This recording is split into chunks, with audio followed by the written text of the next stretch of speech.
We're going to get started.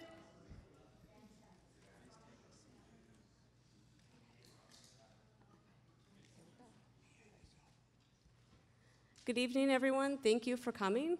This is the first town hall meeting on the first quarterly report submitted by the COCL team. We really appreciate that everybody's come and taken the time.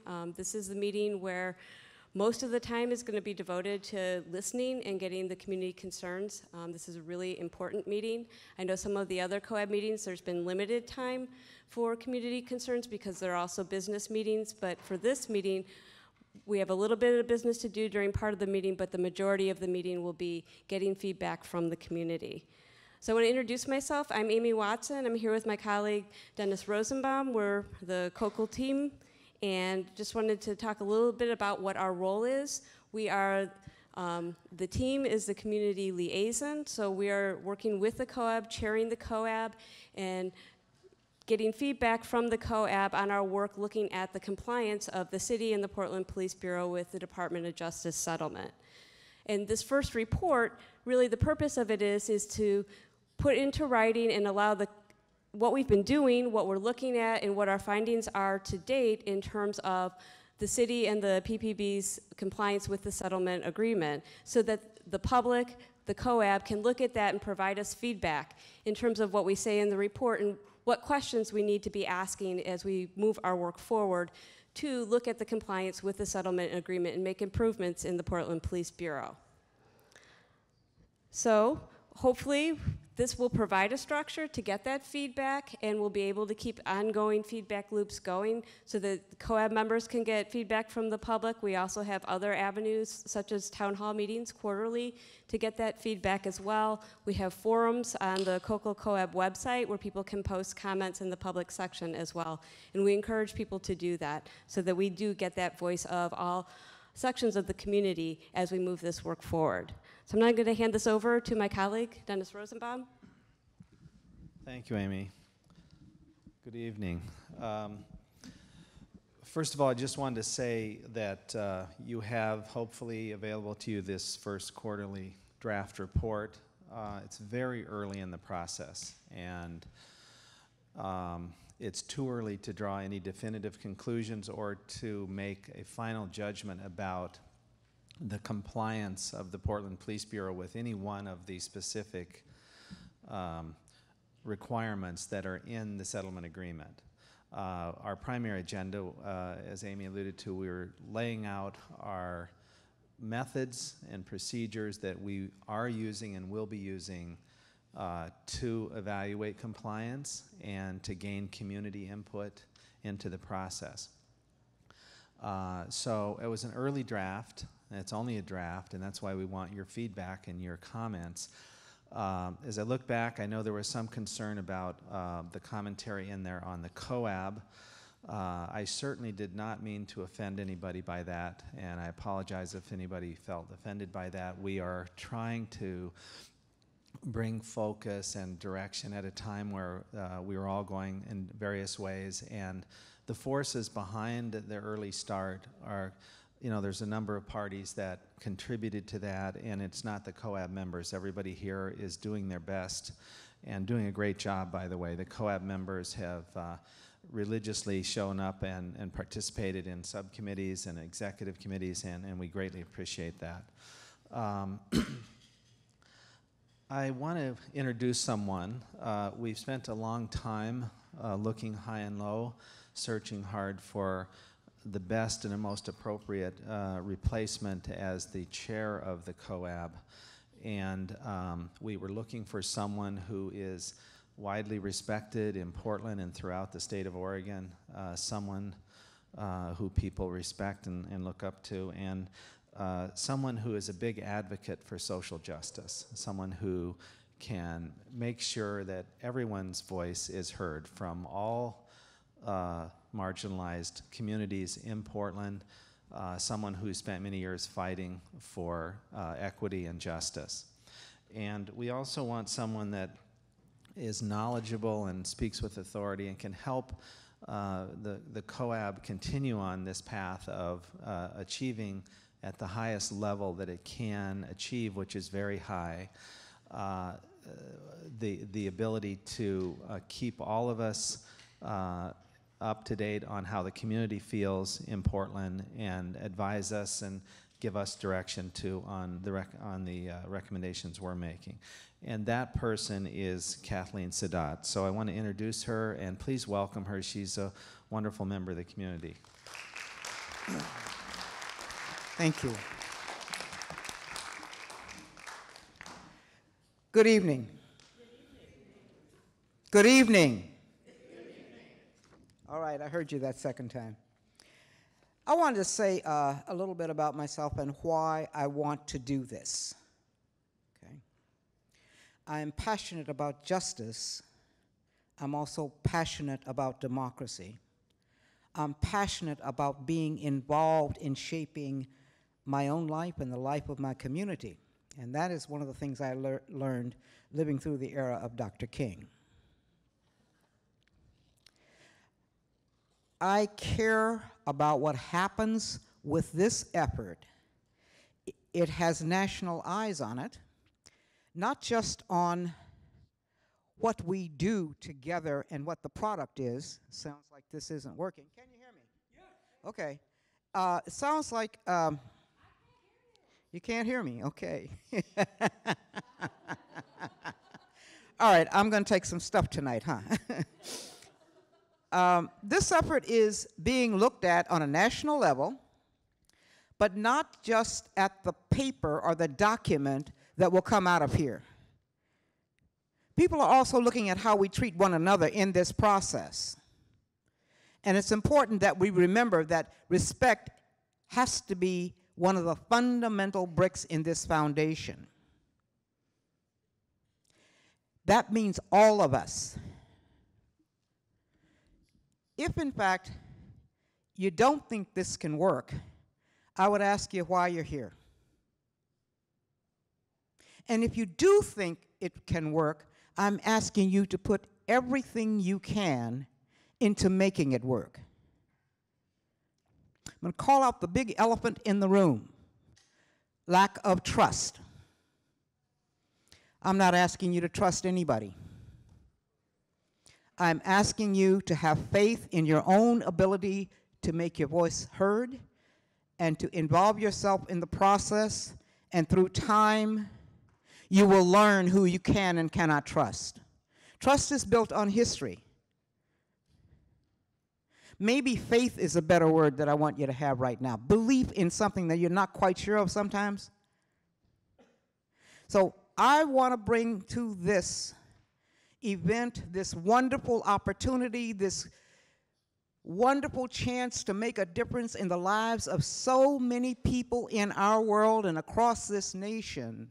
I want to bring a sense of harmony, a sense of collaboration, a sense of dignity, a sense of respect. And I have no doubt but that we can do that together.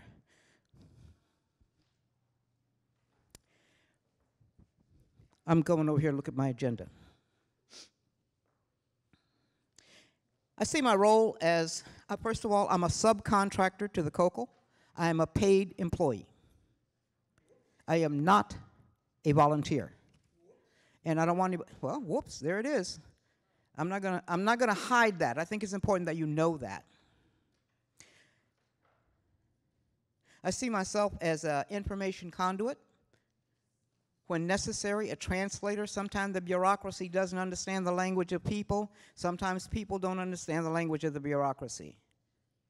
I'm a coordinator of efforts, of people, of information, and ideas. I am here to facilitate meetings, that is, to keep them going in the direction that we agreed on that they should go.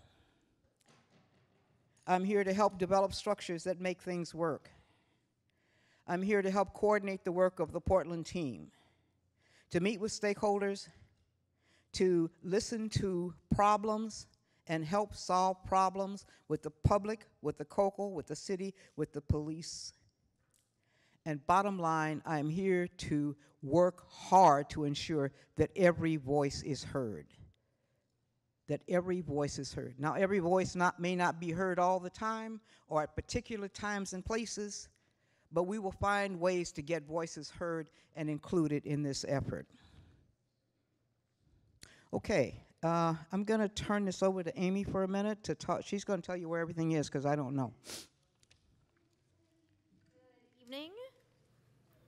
Wait for this one to be on. Thank you. I'm Amy Ruiz, one of the staffers who help the COAB work on this process. So tonight we have food out in the hallway. Everybody is welcome to partake in that food. The food does need to stay in the hallway, but you can bring the bottled water into the auditorium. Restrooms, there is a hallway off of the lobby. If you go down the hallway, restrooms are on your left. If you brought a small child with you tonight, we have a box of toys in the back if they'd like to be occupied, though everybody is welcome to use those. Sign-up sheets, we brought one in already, but there's a second one at the front table if you would still like to sign up to testify. Brad Taylor is in the back of the room. He is the city's mental health specialist and is here if anybody needs assistance with anything to make your experience here more effective or enjoyable. He also has a list of acronyms and definitions. So if you hear people using the word COAB or COCL or something else, he's got a list of what those are and what those mean. And then I have additional copies of the agenda up front, and they are also out on the table if you did not grab one on the way in. And then a final note for the COAB, the microphones on your table are rather sensitive, so please be careful in shuffling papers. And to everybody, I think we can hear, most of us can hear each other in the room, but unless you're speaking into a microphone, the audience who might be watching on television later will not be able to hear you, so please do use the microphones when it's your chance to speak. Thanks. Thank you, Amy. And I want to give some recognition to Amy, who has been just the backbone of this effort since I came on, and just knows everything and knows where everything is and helps every way she can. So thank you, Amy. Go ahead. I have here some guidelines for maintaining common ground that was developed by the Data Systems Use of Force Committee. And I'll read them to you and hope you'll keep them in mind. Recognize and distinguish between passion and anger and clarify when there's doubt. State your own feelings, use I statements. Avoid blaming others. Avoid crosstalk. Listen when others are talking. Speak one at a time. Keep conversations group-oriented. Validate what you're hearing. That means ask the question rather than jump to a conclusion. Be aware of feeling defensive. And I don't know if that means and then stop or just be aware. Share the air. Step forward to share, step back to listen. Encourage participation from everyone. Exit when you need a break and in a way that is non-disruptive to the group dynamic. Use and honor the parking lot for thoughts and ideas that do not fit the current conversation.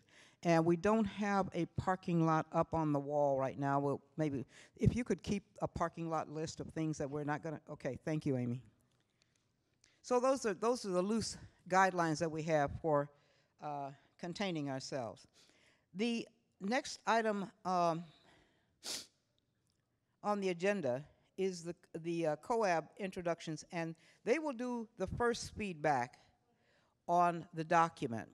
Okay? So what I would like to have happen is, first of all, for the members of the COAB to introduce themselves. So your name and at least the committee that you're on, and then we will start with somebody starting to give feedback. Okay? Go ahead. Tasha Hager. I'm on the Mental Health Subcommittee. Bud Fulis. I'm on the Data Systems Use of Force Subcommittee and on the Executive Committee.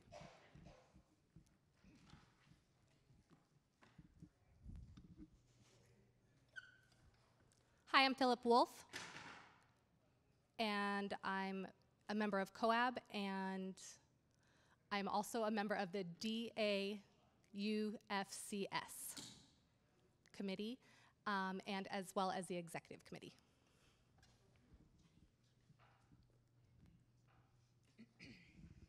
My name is Catherine Gardner, and I'm a member of the MHCR subcommittee. My name is Michelle Hughes, and I'm a member of the Use of Force Committee.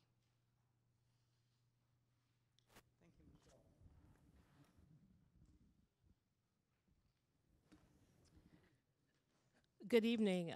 My name is Avelle Gordley. I was appointed by Commissioner Fish to the COAB. I serve on the Mental Health Subcommittee and also serve on the Executive Committee. Good evening. My name is Emmanuel Price. I serve on the Community Engagement Committee and the Executive Chair, the Chair for the Executive COAB Committee. I was appointed by Human Rights Commission, and I'm a Portland native. Good evening. My name is Jimmy Johnson. I serve on the Community Outreach Committee. I'm chairing that committee at this time, and I am a Portland native. And I was appointed by Community Outreach personnel. Good evening. My name is Captain Vince Elmore from the Portland Police Bureau, and I'm a member of the Community Engagement Outreach Committee. Hi, my name is Jakari Jackson. I'm a police officer. I work on a North Precinct night shift. Good evening. My name is Paul Meyer, and I am on the Data Systems and Use of Force Committee. Hi, my name is Rochelle Silver. I'm on the Data Systems Use of Force Committee and on the Mental Health Committee. Thank you, Rochelle. So you all know that we got in this room after years of protest and marching and data keeping and challenging the way that the community interacts with the police force. We got there through the work of a lot of different people, and I see one sitting here, Mr. Dan, who were persistent and diligent and thorough. We are here because of the work that AMA did. Lots of other groups have joined in to do. That's why we're in this room. And so we're changing from the strategies and tactics of that protest into another set of strategies and tactics. And in order to make this effective, that is one of the things we need to recognize. We're now in a place where we have a chance to influence policy on a grand scale. One of the stipulations of the settlement agreement is that there is a Community Oversight Advisory Board. And that board hears from the communities, the various communities, and reports back, uses that information, pulls it together, makes recommendations for inclusion or changes to policy, direction, including training.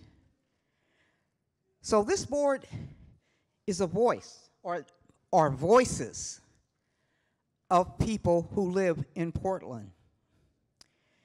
This board will also look at implementation and advise and make recommendations regarding the things I said before, policies, practices, and training, those things that impact an officer's behaviors in the treatment of Portland residents.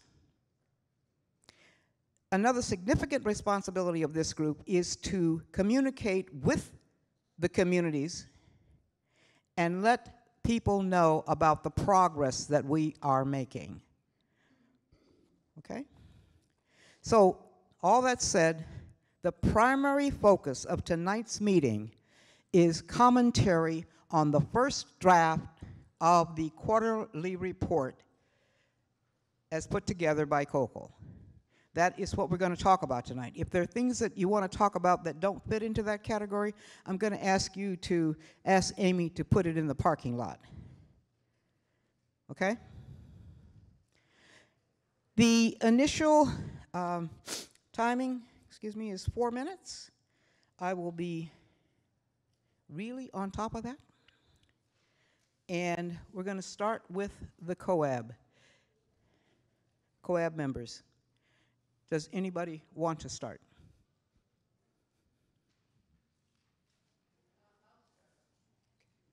Do you want a microphone? So we're getting feedback on the report, right? Yes. Okay. So yesterday, the Data System Use of Force Subcommittee met and I had an opportunity there to give a more complete set of remarks regarding the report, and all of them were captured brilliantly by Amy. I don't know how she takes notes so well, but she did. And so they're written, and the COCL and the community can read them because they will be posted, or they are posted? They will be posted likely tomorrow. Okay, they'll be posted tomorrow. So briefly, without getting into page numbers and specifics, I thought the report was too long. And the reason that I think that is that there are many people sitting here in the audience who have been working toward police reform for a long time, and have taken the time to read the entire report. But I don't think just any old citizen sitting in their house is going to read a 97-page report and take notes and digest it thoroughly, especially when there are a lot of acronyms in it, and it would be difficult to understand, I think. So if there could be a user-friendlier kind of paper, I think that would be a good idea. Secondly, I thought that the report was comprehensive, and it clearly described why there was a settlement agreement, and what the settlement agreement is about, how the COCL got chosen, how the COAB came to be, and I think that was done very well. There are a couple of things that disappointed me in the report, and most of the disappointments had to do with how the writer of the report views the citizens of Portland. I was, I don't know, embarrassed. I was disappointed. I felt a lot of not very happy feelings reading that report. I disagree with a couple of specific things that were said that I thought were blaming the COAB for not getting things together enough when I don't think it was our fault. I also was disappointed with the representation of the auditor's report, and how that was explained, and how benefit of doubt was given to officers not being able to articulate the use of force policy. And I realize that I don't have very much time left, 30 seconds, so I will stop there, and thank you very much.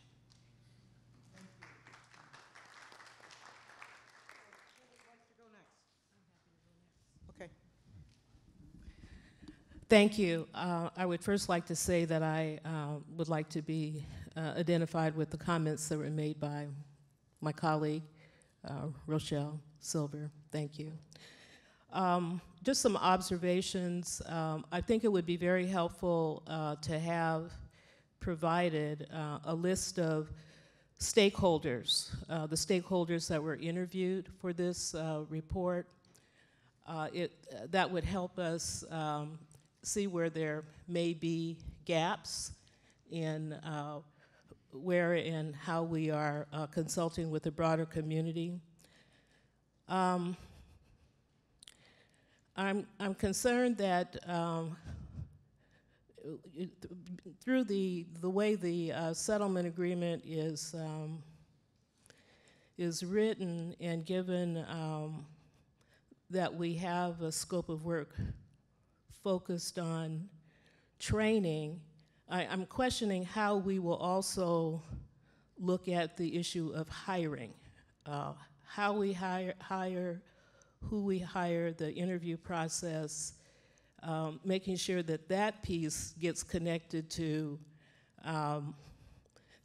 issues around training. I have a question about the auditor's role with this particular report. Are we expecting commentary from the city auditor on this report? I would like to see where the word minority is used throughout the report. I would like to see that word changed where appropriate with the phrase racial and ethnic populations, especially when it's clear that that's what we're talking about, racial and ethnic populations. I'll leave my comments there.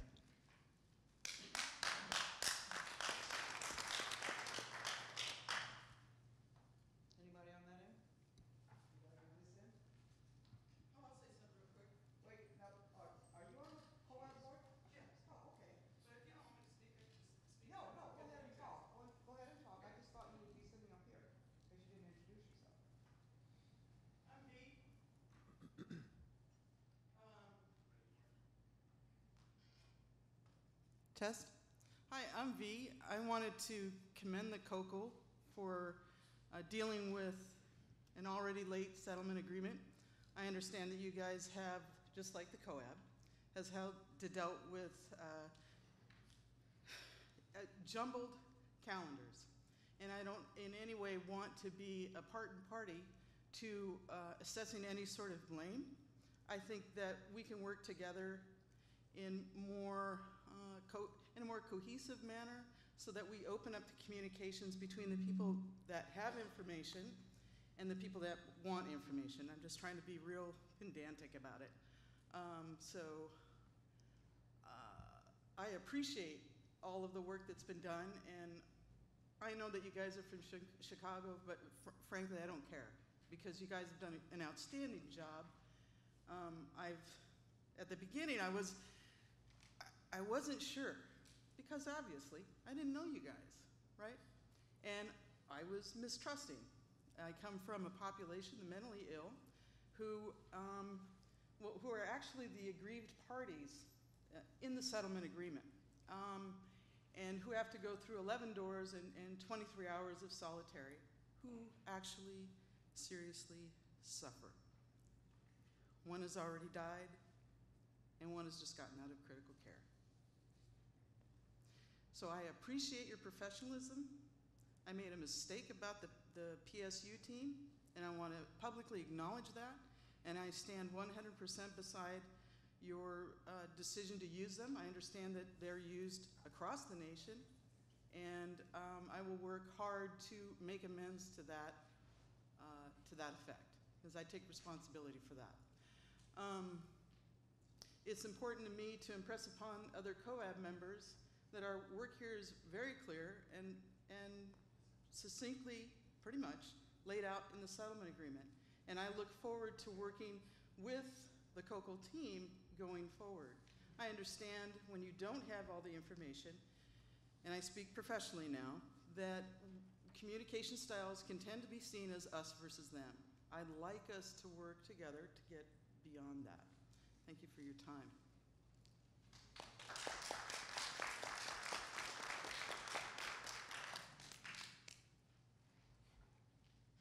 Any more feedback from COAB? Comments on the document?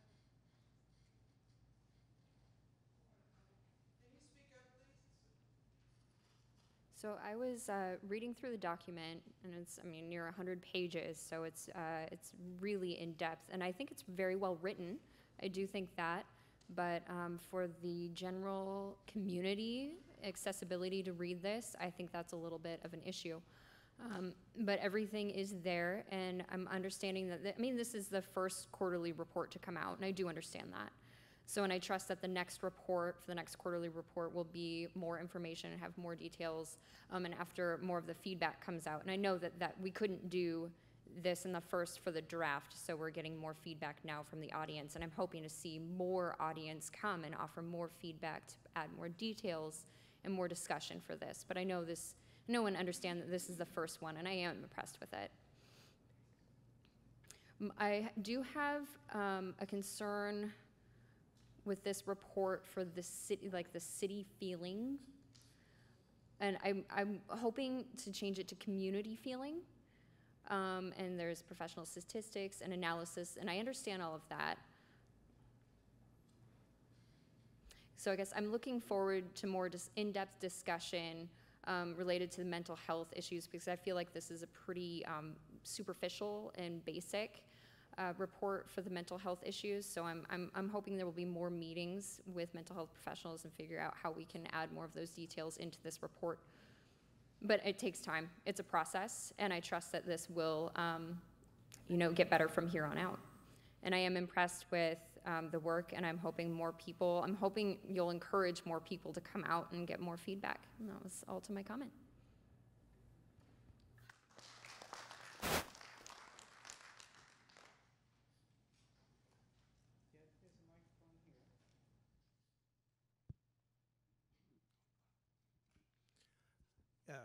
My name is Jimmy Johnson. I agree with most of what was said about the document, particularly with the part where the document is quite long.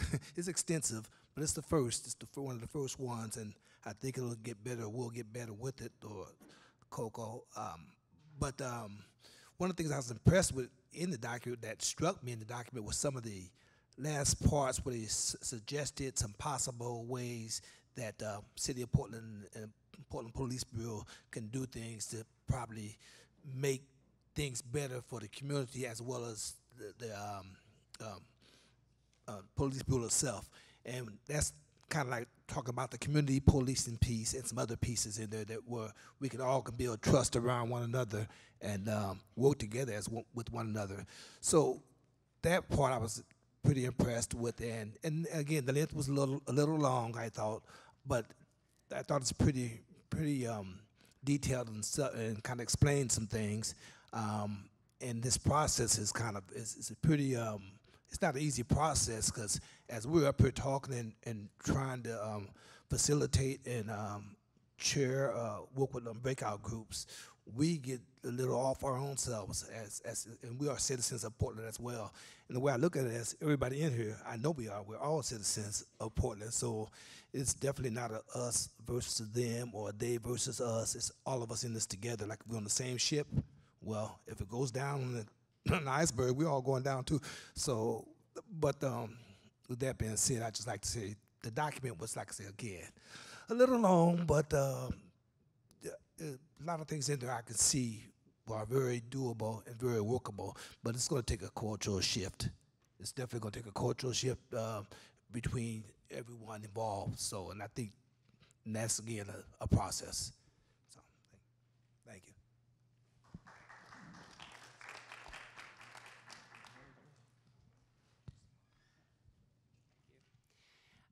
I'd like to use my time to comment briefly, but then also to just share a little bit with you about conversations with Kokol about what they were trying to say in this report versus what you might be seeing. So in my own commentary, I'm glad to see that Kokol is calling out certain failings. However, they're lost in the overall size and scope of this document. While Tom Kristoff, who had a lot to do with writing this, would tell you the message he had wanted to send was PPB has done a lot of work since 2012 to great effect. Nonetheless, the majority of the work still remains. It would be fair to say 80–90% of the work still remains. And that message doesn't come through necessarily very clearly in this document. Sometimes you might read this and think, wow, this is cheerleading. And so as you review it, think about that. Does it send the message that we want to send, that there's a lot of work left to do? Or is that buried in the details? As I read through this, I agree that I did not see some of the things that I'd like to see covered in here quite as much as I'd like to see them covered. I didn't agree with the statements regarding the auditor's report, which basically minimized that too much. The auditor's report did say something important about use of force, and we do need to pay attention to that and learn from it. But I was very impressed that some of the things Kokol is saying are things I'd expect to hear from you. Things like, gee whiz, we have this great employee information system, but we're not really using it to good effect. Supervisors are not using it the way that they could, so we're not getting the results. The accountability system, completely broken. We also have a problem with policy that Kokol has called out, which is, since 2012, we've taken a Band-Aid approach to fixing policing in Portland. We haven't been measuring results. We haven't been including those measurements back into a continuous improvement process. So it's been patchwork. It's been haphazard. And the results that the people need and expect have been less than reliable. And I was glad that they called that out, and they're asking for greater transparency so that people can see what those policies are being proposed to be, comment on that, feed back into that, engage in that, and that PPB get better about engaging outside consultants and others in how they do this work and engaging the people themselves. So I was very impressed by those things, but again, I'd ask you to review this with a critical eye and ask yourself if it's really sending the message that we want it to send.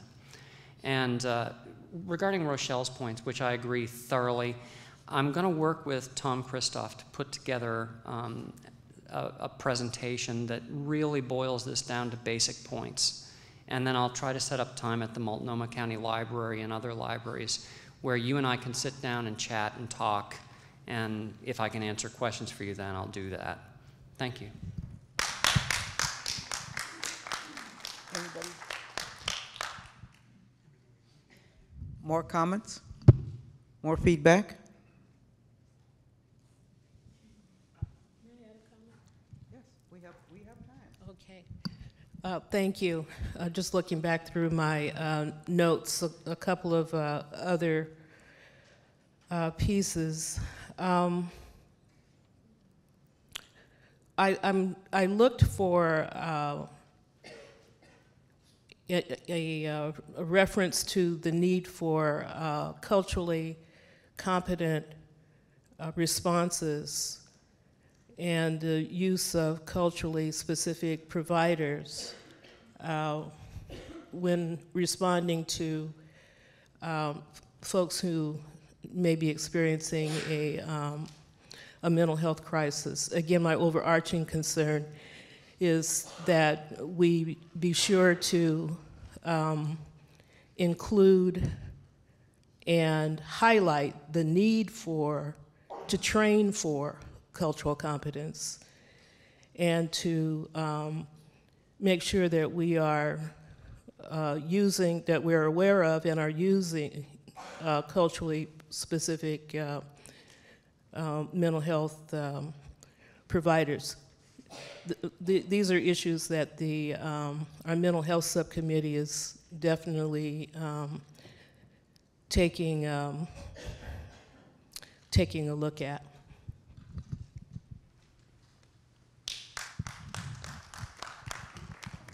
Okay, so we have not reached the time allocated, so if there's more that you want to say from the COAB, other observations, recommendations, helpful suggestions in terms of this document, now's the time.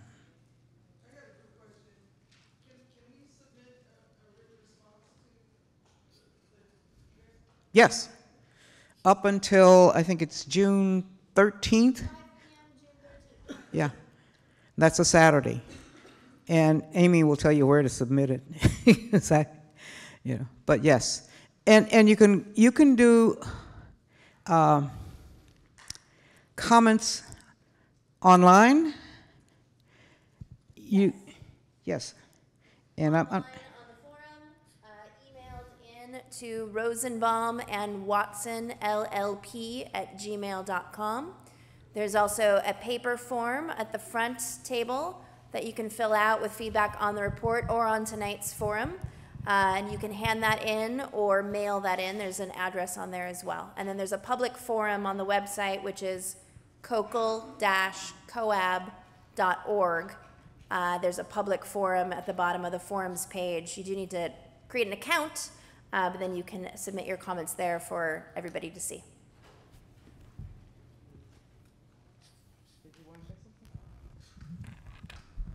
Yes, just really quickly, I'd like to... Is the mic on? There we go. So I just wanted to really quickly emphasize a point about the report. It's a challenge for the port, and I understand their challenge for this report, that it's, I wanted to explain for the community what's going on with part of this report. So really, it's encouraging an exact measurement for the use of excessive force and what it means for excessive force, and the issue of how to measure and collect data showing and proving that there is an issue and how to measure that issue.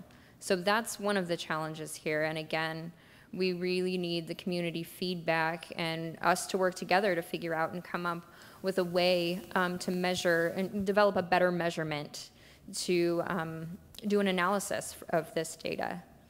So that's one of the things I want to emphasize, and the issue is the issue of measurement. But again, thank you, and it's a good job.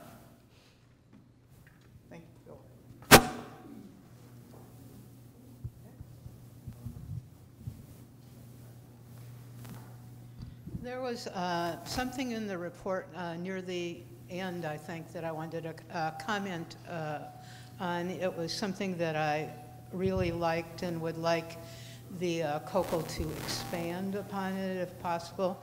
And that's the issue of the community has said that one of the things they most care about is feeling respected by the police. And they are more concerned about being respected and how they're treated than they are whether they get a fine or a ticket or go to jail. I didn't say that part. And so I think that really needs to be looked at. It might not be specifically part of the settlement agreement, but it's something that's important to the community and needs to be enhanced. Thank you.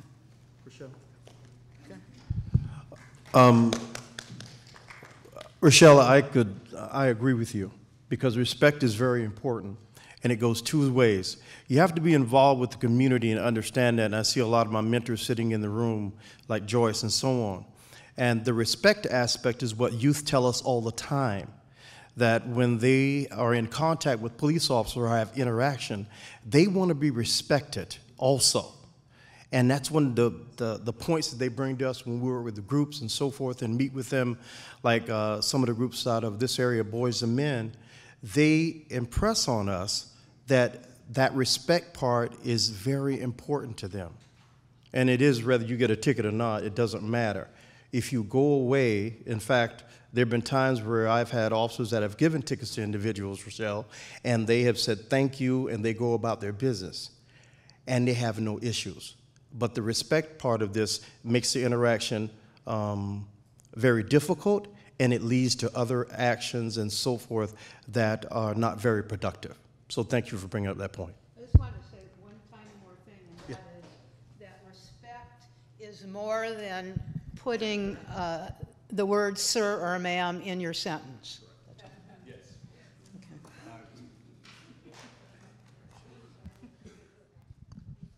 Thank you for bringing forward the word respect, because when we look at the report and the reference to Aaron Campbell, the describing phrase is young man.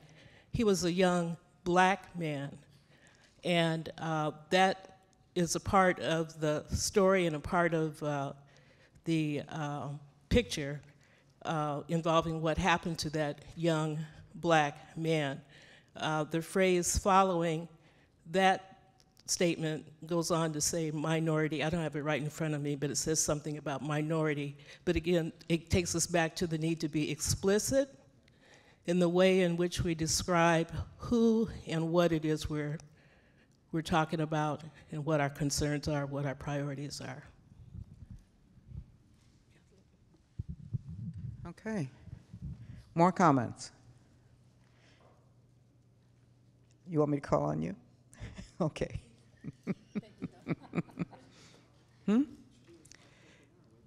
If you, I think this is, if I don't have any more comments, then none, huh? Then it might be helpful. If you Keep this very brief. Thank you. This was very helpful. And also, some of you have written comments down, and we appreciate that, and they will all be incorporated in a revised draft. There were just a number of things. I can't go through all of them now, but things I hadn't attended to enough. Val, you mentioned hiring, and I think that's important, how people are selected and recruited for a police force today, where there's a concern with that nationwide. And the training part of that. And the issue of using the term minority, I hear you loud and clear. We can correct that without any problem. And V, I just wanted to, there you are. The Portland State thing is kind of history at this point. And I want to thank the COAB for moving forward on that. They've done a lot of work to find and search for people to do that, and they're going to report on that tonight. So it's been in their hands, and they've done a great job, so I appreciate that. Let me turn the page really quick here. Let's see if I can. I want to leave plenty of time for people. And we would agree, Bud, with your conclusion that there's an enormous amount of work yet to be done in the Portland Police Bureau, and this is just the beginning. And they're working hard, but there's a lot of steps, a lot of hurdles, and it's going to take time. And we probably should have been more ambiguous and less committed on some things. I feel we're just beginning to touch the surface on training and what we know about training in the Portland Police Bureau, for example. I mean, there's many other areas as well. And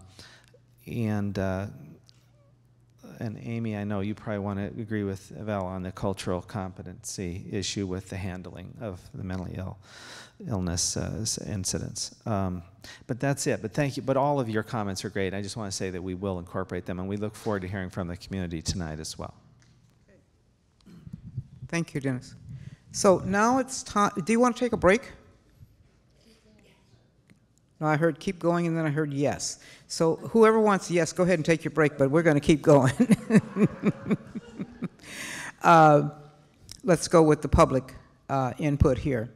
And we're going to start with people who signed up and said they'd read the draft report. And the first person is Kaylee Lubin. And so there's a microphone right over on that side of the room. And if you would kind of face both the audience and the co-ed, yes, perfect. Good evening, everybody. Good evening. I fundamentally don't enjoy public speaking at all, but there is a legal concept that says silence is deemed assent or consent. And I'm not going to go into detail about my dissent. I would like everybody to know that I participated in helping to bring the DOJ into the city of Portland. And I have continued to work for 5 years with every member of the community that I've been able to work with. I love the people of the United States. I love the people of Portland. And that's my motive. My second motive is there's no place in the city of Portland where you can find a Department of Conscience. The conscience of America is in us. The other observation I would like to make is there's nothing more dehumanizing than being turned into a statistic. And yet you're going to be full of statistics. Bear in mind, people in Portland are hurting, and I feel their pain. I will just deal with one sentence.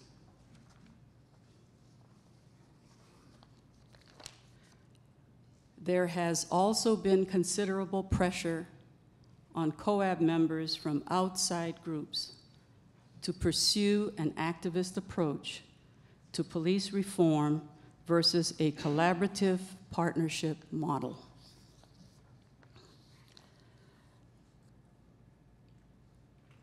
What form did this considerable pressure take? Who was actually bothered by this considerable pressure? What harm did this considerable pressure cause?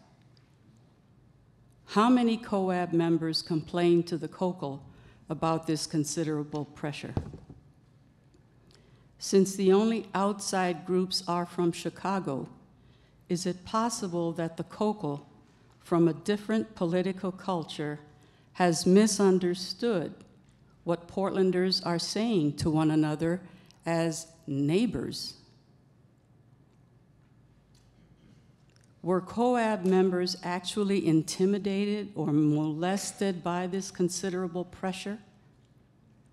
Was the COCL inconvenienced or disturbed? If so, how? The city wanted activists and selected activists.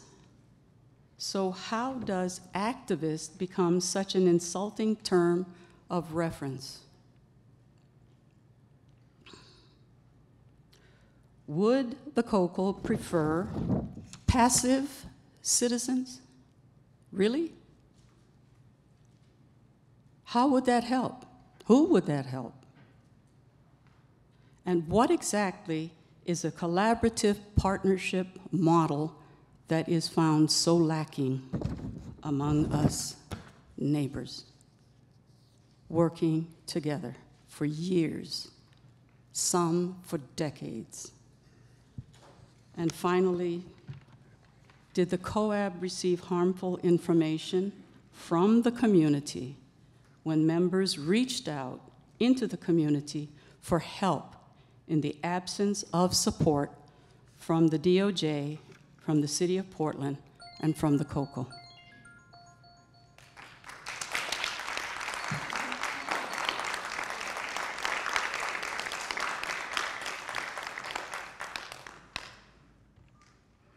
Next, I have Ted Lubin. I'll pass. You want to pass? Okay.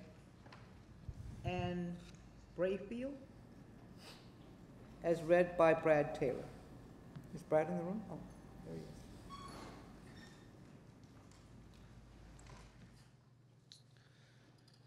So this is an email that was sent and she was unable to attend and asked if I would share her words. Thank you for the opportunity to address you this evening. I am Ann Brayfield, a concerned citizen and mother who has been working in a collaborative manner with members of the CRC, the CRC's Use of Deadly Force Work Group, the CPRC, the AMA, and the DOJ over the past 5 years to acknowledge and understand our problems in policing our community, toward beginning to police our community and care for the vulnerable and marginalized among us, so that every member of our community goes home safe at night. As all of you in this room know from our own experiences, this is arduous work. The DOJ findings and the settlement agreement are another opportunity to dig in and do the work to come up with sustainable solutions to the problems before us and allow our humanity to shine. We know our inhumanity all too well, and yes, part of this journey is to find our individual and collective humanity. In reading and reflecting on the COCL's first quarterly report, I noticed that trust came up several times. The subject of trust also came up in February 2014 during 2 days of public testimony invited by Judge Michael Simon in his courtroom as he considered the matter of accepting the settlement agreement between the city and the DOJ. From that testimony, it is clear that people who had experienced a variety of police and citizen interactions directly or indirectly also experienced a violation of trust that involved the PPB, the city police oversight system, and other associated groups intersecting in our justice system. A common thread in testimony was the request that if Judge Simon accepted the settlement agreement, that he remain involved in oversight over the life of the agreement. In the city's appeal with the Ninth Circuit Court concerning whether annual reports should be made to the court, and if so, what form the annual report should take, is a continuing sticking point in reestablishing the trust of the community. The community felt heard by Judge Simon and looked to him to exercise oversight on their behalf. Thank you, COCL and COAB teams, for your work on behalf of all of us. I will be following up with written comments and would be pleased to assist with this work as the opportunity present themselves. Thank you.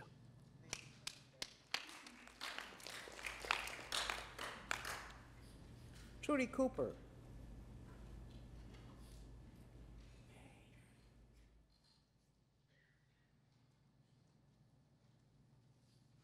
Hi, I'm Trudy Cooper. I live in Northeast Portland. I've been supporting police accountability work for the last few years. I read the report. I read pretty much every sentence, almost every word. I also, quite some time ago, read the settlement agreement. This is big, it's overwhelming, and I appreciate all of the various parts and people and bodies that are working on this. I think we all get the why of it. It's the what and the how. And for me, reading the report, especially the who of it, that gets harder. So I'd like to say what stood out for me in the report that I thought was positive, and I'd also like to say what stood out that I feel could use some improvement as things move to the final draft. I really appreciated the emphasis that you put on the great need for the truth and reconciliation process. I really appreciated the walking beat suggestions towards the end, the bike patrols, the, what was it called? The beat meetings that would be small face-to-face, unlike these kinds of hearings that can be intimidating and kind of one way, because I think that that is really what rebuilds things, and so I really appreciate that emphasis. And another thing that I noticed was the mention of the great need to connect policy with training, and especially to explain to officers the why of a particular directive, because I think in a culture that is, you know, guided by directives and what used to be called general orders, the why can often be left out, and rebuilding relationships really means that we understand the why. Excuse me. But, and on the other side of things, what I would love to see you improve in the final draft is the section that contains your reflections on the, I think the way you worded it was, successes and failures in the operation of the COAB. I'm speaking to the COCL now, the writer, whether the writer's here or not. The conclusions seem to be based on different assumptions than I would have made. I'm only speaking for myself, but I would hope that you would want to go toward the final draft with an interest in questioning some of those assumptions. I think that there were two main things left out of those reflections, and I think they're important not just for the final draft, but as we go into the future. The first, and you described this, there was a vacuum in the beginning. And in the work that I do, I know that any vacuum, people flow into that vacuum. Helpful people flow into that vacuum. And they try to fix it and they try to fill it. And they were doing that good work. But instead, what I was seeing written was, well, you know, that's stage 2 of group development. That happened early because the needs of stage 1 weren't met. And I think that you acknowledged that. But what I saw was holding the city responsible for that, and to some degree the COAB responsible for that. And I think that that role really is the consultant's role.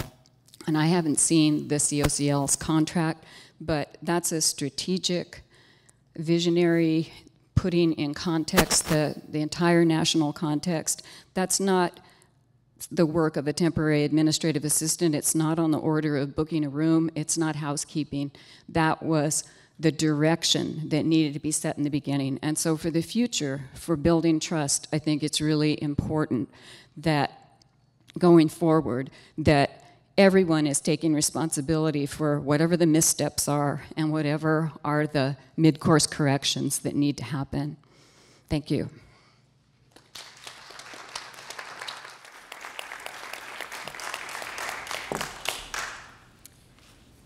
As you come up to testify, please look at me every once in a while, because I'm going to tell you how much time you have remaining. And I have some little signs over here to let you know when you only have 1 minute, and then when you have 30 seconds. Okay, so that means you have to look at me every once in a while. Joe Walsh.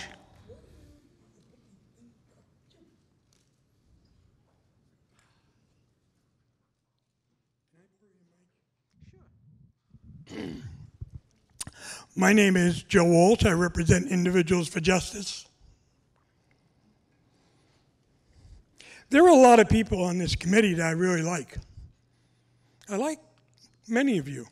I have great respect for some of you that I know.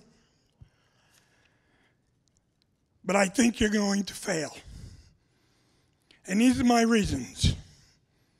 You have police department sitting on your committee. They are the defendants in this case. Would you go to a bank robber and put him on the committee to settle his sentence? No. Then why do you have police departments on this committee? Doesn't make sense to me. To say that we are going to have the police department do the training is bizarre. We need an independent group of people to come in to train the COAB. We don't need to sit here for an hour and a half, 2 hours, and get bored to death. Look around. The last meeting I attended, there were hundreds of people here. They were enthusiastic. The only thing you accomplished tonight is everybody got more food because there's less people here, because they are bored to death. You must face the fact that there are people dying on your streets. You see this button? This is Keaton Otis. He was shot 22 times by the very people that are on this board. Understand this, ladies and gentlemen. Cops are gangs. They are the baddest gangs in the neighborhood. They answer to no one. And they don't answer to this committee. And you're going to waste $30 million between you and the people from Chicago, Frank Nitty's neighborhood, or Scarface's neighborhood, come to tell you how to run your police department. Are you insane? Thank you for your mic. Thank you, Joe.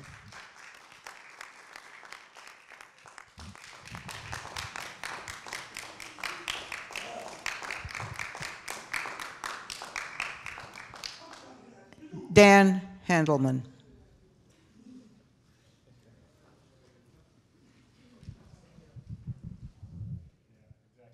That is a tough act to follow there. I'm Dan Handelman. I'm with the group Portland Cop Watch. Member of the COAB should already have received the comments that we sent last week. If you didn't, I have hard copies here, and anybody in the audience that wants one, you can come see me. I'm sitting over there. I'm going to interrupt my own commentary to say that our organization is not going to be told about how we are going to organize or what kind of strategies we're going to use. We're going to keep pushing this board to do the best it can do, but we're going to push on the outside of this room as well, because the settlement agreement is not going to fix all the problems that we have in the city with police. It's written to not fix all the problems we have with the police. And we tried to ask Judge Simon to fix that, and he wouldn't do it. So there's more work to be done, and we're going to continue to push. And I hope that you appreciate that you have a limited role as a COAB, but we're hoping that you do more than what's written on the page in order to help fix the problems. In terms of the report, we noted that it's very good that the COCL is reserving judgment on compliance right now, even though the Bureau has put out several spreadsheets showing that they're almost done with everything. We have a long way to go, and I really appreciated Bud's summary acknowledging that. There's already been a comment made about the question about collaboration, and I read the settlement agreement. I've read their settlement agreement many times. There's nothing in there that says the COAB has to collaborate with the police or to go on ride-alongs or anything like that. I think there's a spirit of, perhaps cooperation is a better term, or finding a ground to fix problems together, but that doesn't mean that you need to collaborate. When people in this community are continuing to be hurt, a person with mental illness was shot and wounded by the police just last week. May Day was attacked just a few weeks ago by the police, and with pepper spray and flashbangs and people being injured there. This is not something in the past. This is our present, and it's still going on. You can't ask people to collaborate with their abusers, in short. In terms of other specifics in the report, and again, we all wrote this in much more detail, but the crisis intervention team is pointed out by the COCL as something where they should not have every officer being trained 40 hours anymore. That was something we fought really hard for in this community to get put in place. And the agreement, paragraph 97, says that police have to continue getting that 40 hours of training. So please don't take that away from us. This has already been mentioned in a way, but the concept of civilian oversight here, this is not some quaint, quirky Portlandia thing. This is, again, something we fought for really hard in this community. That in 1982, there was a knockdown, drag-out fight, and I don't know how many people in the audience know this, to get a very, very weak oversight system in place. And that system has been replaced with the IPR and CRC. It's been built on to the point where we're starting to get towards something that looks like a police review board, but we're nowhere near there yet. And to talk about maybe cutting out the Citizen Review Committee's review of appeals of misconduct cases, the way a corporation would cut things to make its bottom line balance, is completely ignorant of the history of why we have a Citizen Review Committee. I also am a little confused why the COCL is talking about looking at the PPB over the next 2 years. I know the settlement agreement says it ends in October 2017, but the judge made it clear that it's going to take 5 to 10 years to turn everything around and make the institutional changes that we need to make. And just hearing what we've already heard tonight, I think that that's pretty obvious. It's going to take a while to get where we need to be. I'm also a little confused. Just today, we entered our comments on the directives that were up this month, and there was something on page 77 saying no members of the public have commented on the policies yet, and I know that's not true. Not only have we sent things to Justice DeMuniz and to Brad, but we also sent them to the Bureau, and they acknowledged that they've received our comments. So I know, and I know other groups have sent in comments on those. And I know you're running ahead of schedule, so I'm hoping I can finish what I'm trying to say here. There's also a question in the report that's a very good question about whether multiple uses of force on multiple subjects at the same time constitute more than one use of force. And that's a very crucial question for incidents like what happened at May Day, where multiple people got pepper sprayed and multiple flashbangs were used. In terms of what you're doing tonight, my understanding is the committee still needs to vote on several things, including adopting the recommendations about the directives that one of the subcommittees worked on, that you need to vote on the recommendation about who's going to be doing the survey. And I hope that we're not going to lose process where this is supposed to be an open and transparent process where things are being decided in these subcommittees that not everybody can get to. I just have one more comment. And the last comment is that the report talks about the broken windows style of policing. And right now, in preparation for the Rose Festival, our police, in cooperation with private security and workforces of people who are incarcerated, who should be in solidarity with homeless people, are out there taking people's property, confiscating their animals, and pushing them around Portland when they have nowhere else to go. And that, again, is part of the ongoing reality that we have that needs to be changed. Thank you.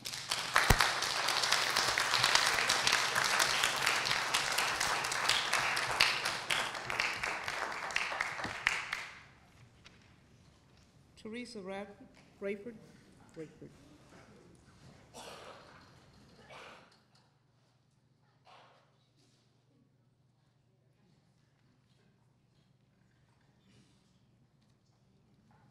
Okay, so that was a lot, and I'm going to stick to the script that Ms. Sadat has put us on as far as referencing things that are in this report. On page 69, it starts off on the part that I'm referencing, and I'm not going to read all of it because I don't want my time to run out, but the COAB, in collaboration and coordination with the PPB, has held one public hearing in partial compliance with paragraph 146B. In reference to that, what I would like to say is basically, in joint of all these other testimonies that were given, is that the COAB, in my mind, is supposed to be a reflection of our community, and the oversight and accountability of that board is supposed to also determine the outreach to our community members in reference to these type of meetings and dialogues and town halls. I think we can look at this room and see a reflection of a lack of outreach on behalf of all of these people that are on this board that should quantify a level of outreach to us.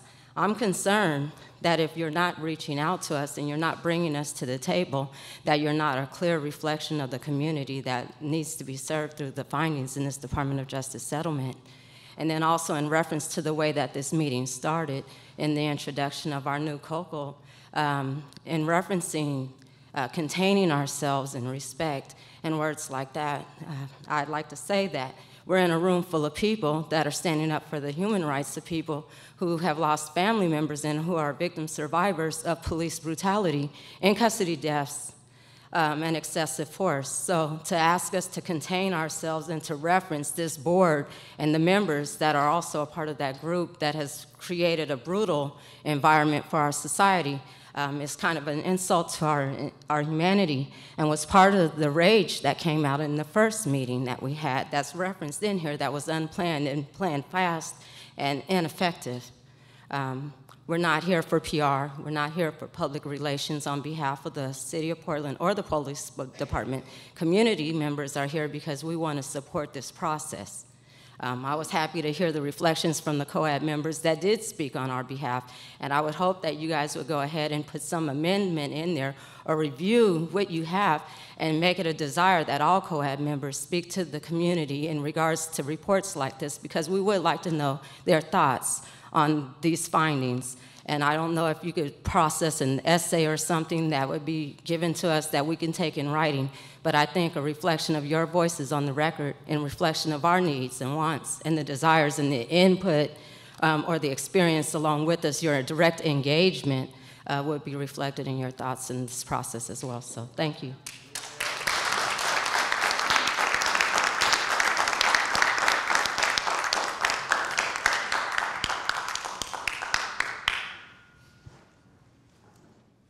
Ron Peterson. Or is it? It's hard for me to read. P-E-T-Z-R. Yeah, it looks like Peterson.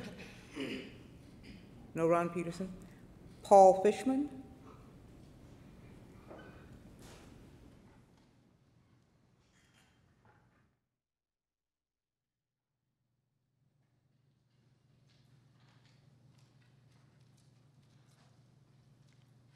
Good evening, I'm Paul Fishman. I live in southeast Portland, near Hawthorne and Cesar Chavez Boulevard.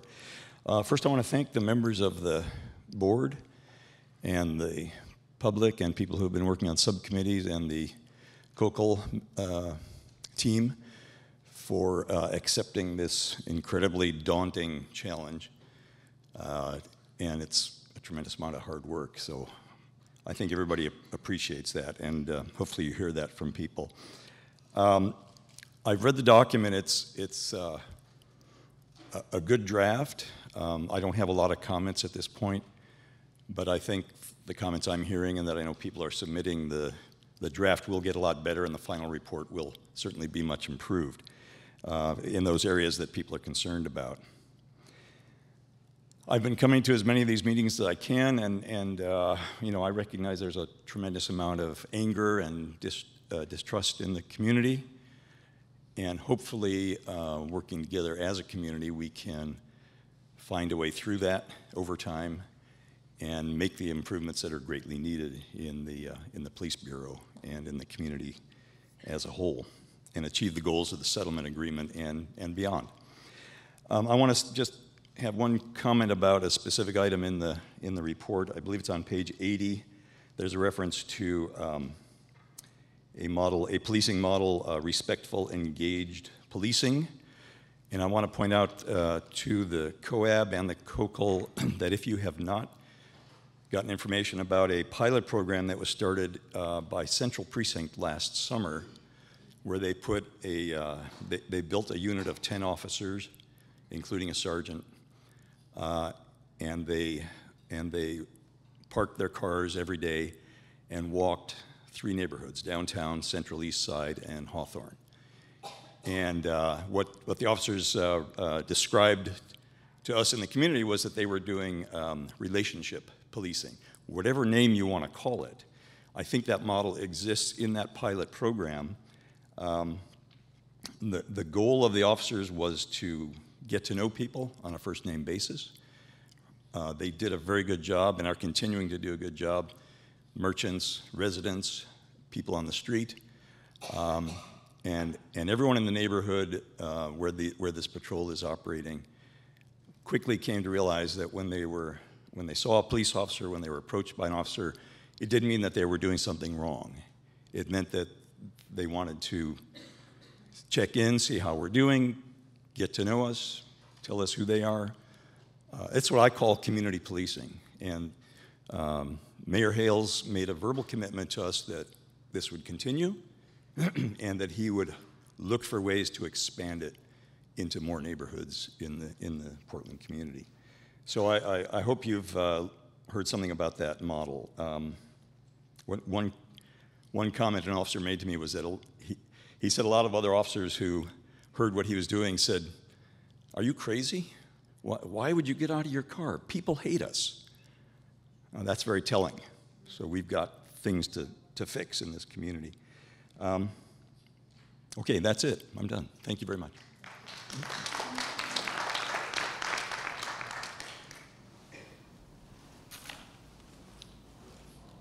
I have Tom Steenson.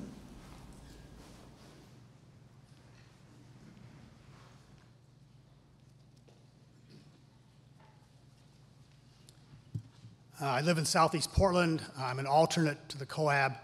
I've been as active as I've been able to be with the Data Systems Use of Force Subcommittee and other aspects of the COAB. Because I can't speak as a COAB member, I'm speaking publicly. A couple comments, areas of comments. There was a recommendation in the report about looking hard at stopping hotspot policing. And what that really says to me is there's some recognition by the COCL, and this is a positive thing, that hotspot policing is a more negative approach to crime control than it is positive. And one of the spin-offs of hotspot policing, which this police bureau continues to support, is a discriminatory pattern of racial profiling. And it affects African Americans in this community, and it is part of the COAB's job under the settlement agreement to look at the racial profiling plan, look at discriminatory policing, look at stops, look at how resources are expended.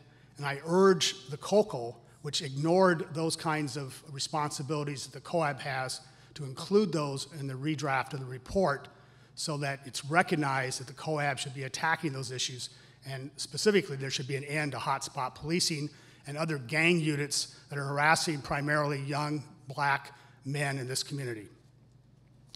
On a negative point,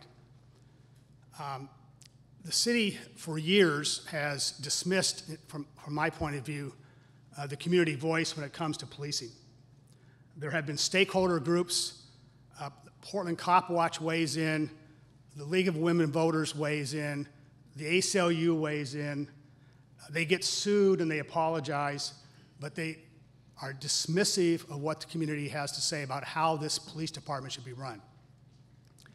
Unfortunately, when I look at the COCO report, I see signs of the same dismissive attitude towards the community from the COCO.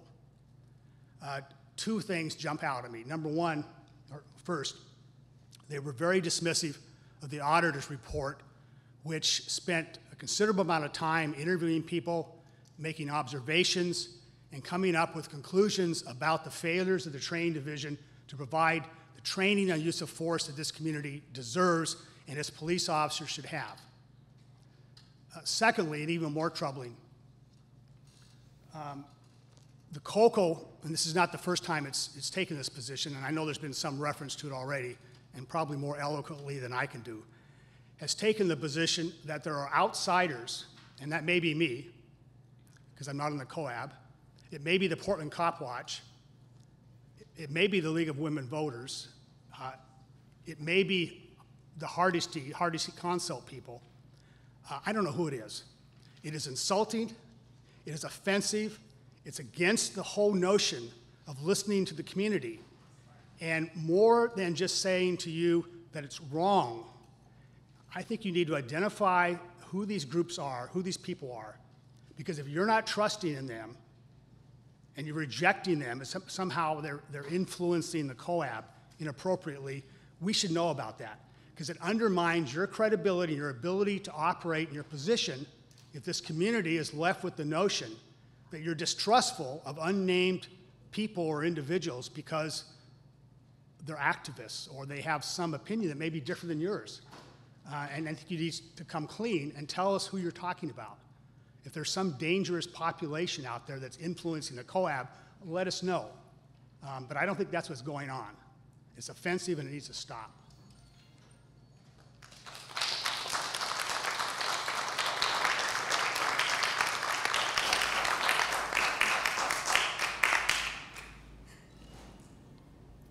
Chad Ludwig.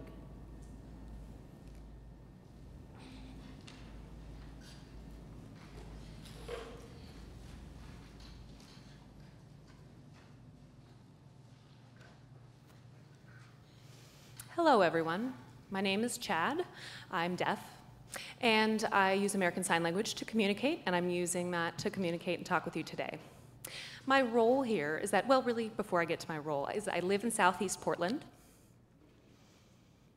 I am representing today as the president of Oregon Association of the Deaf, which means I represent the body of 186,000 individuals with hearing loss in this state. And most of those live here in Portland.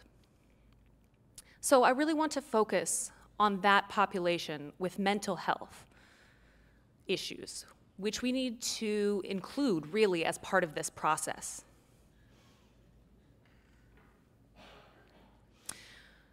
For example, there's a deaf woman. She has post-traumatic stress disorder, depression, and is also in a domestic violence relationship. The police were called to the house, and they asked the husband, who is the perpetrator, to interpret the conversation between the police and the victim. That's the first part of that story. There's another situation of a black deaf woman who is unable to read or write in English and who has a developmental disability with additional health issues. Her access to services and communication to be able to understand what's happening was denied because she didn't have the ability to understand. So her understanding was completely excused. And so those are the kind of things that we experience every day in this state, not only in the state, but nationally. Often when we're being arrested as deaf individuals, we are arrested with our hands behind our back. So we're unable to sign. which means we can't communicate with the interpreters. So I just want you to understand what's been happening and what we are facing. The police lack training and they lack policies. And the police in Portland, there was one situation where the police were sued over 2 years ago. As a result of that suit against the police hastily wrote a directive.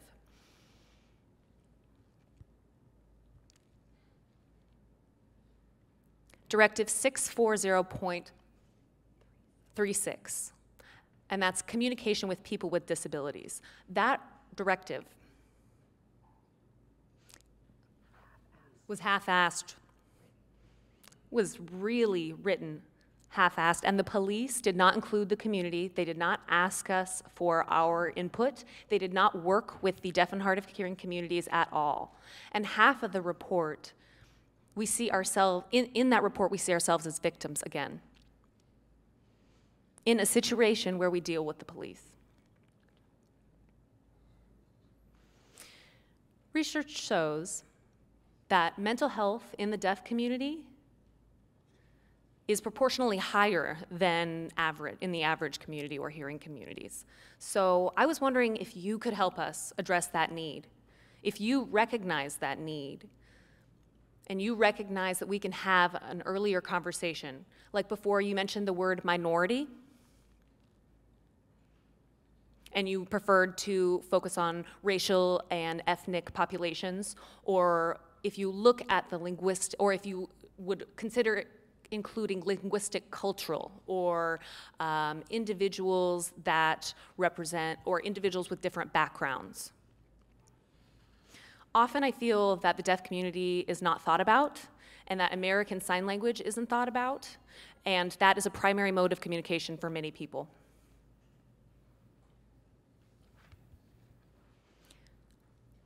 Should I stop?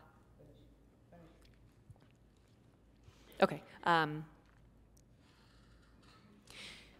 In our community, there are more deaf individuals that are coming from different backgrounds, a variety of backgrounds.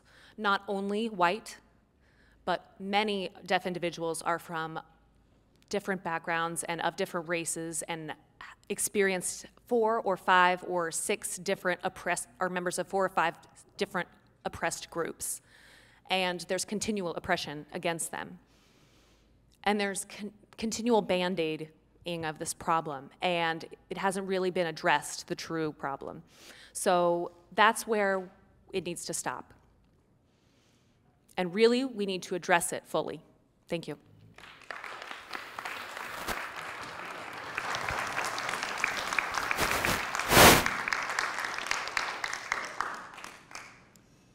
Antonio Greeley.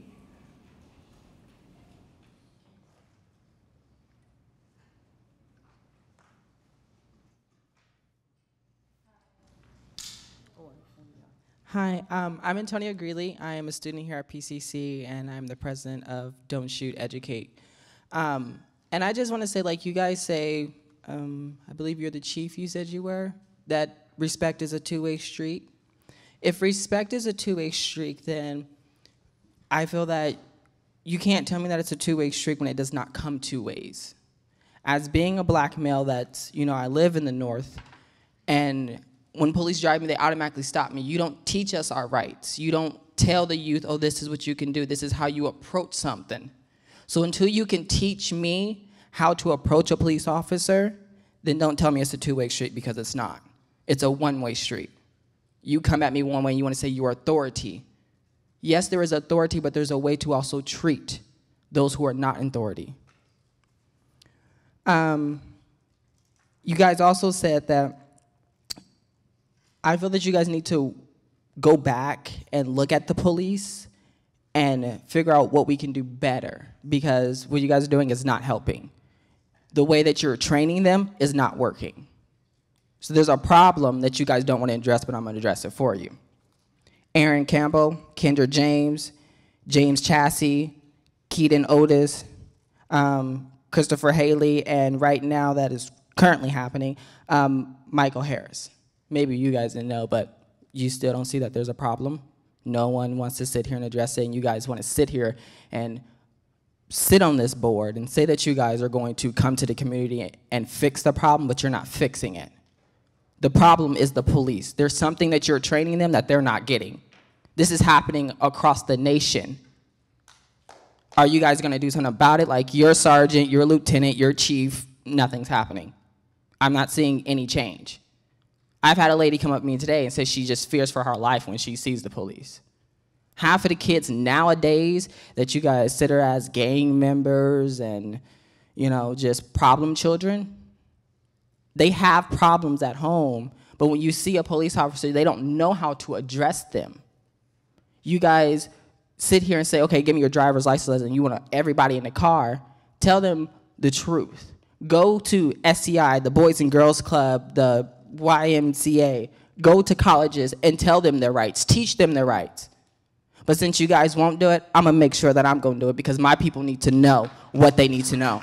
And what you guys are doing is not working. And I will not stand or stomach anymore to turn on the TV every day and see people that look like me be shot down. And every time you guys want to say you fear for your life, we fear for our life too. That's why we run.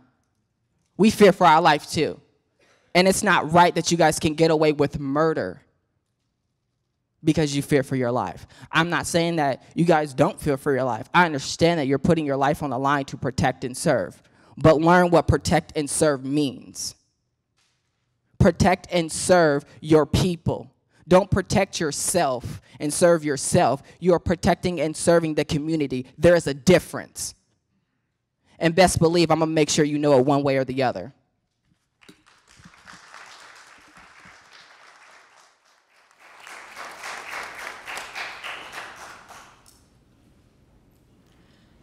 L. Vanderland.